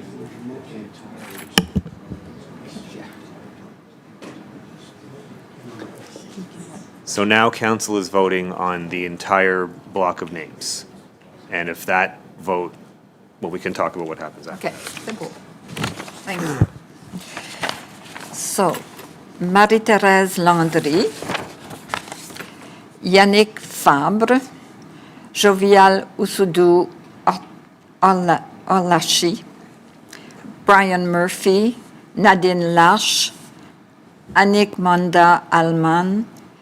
Councillor Susan Edgett, and Conseiller Charles Légère. That is the list. So we will now go to a vote. I need a mover and a seconder for the list. Conseillère Leblanc, Conseiller Kingston. And now we can go to... Question. Est-ce qu'il y a des questions? We'll go to a vote.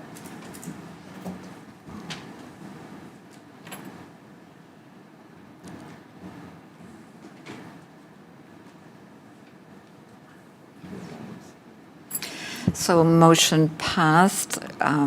We have 3 nay votes, Conseiller Butler, Conseiller Richard, and Conseiller Bourgeois. Thank you, everyone. Merci beaucoup. Could now...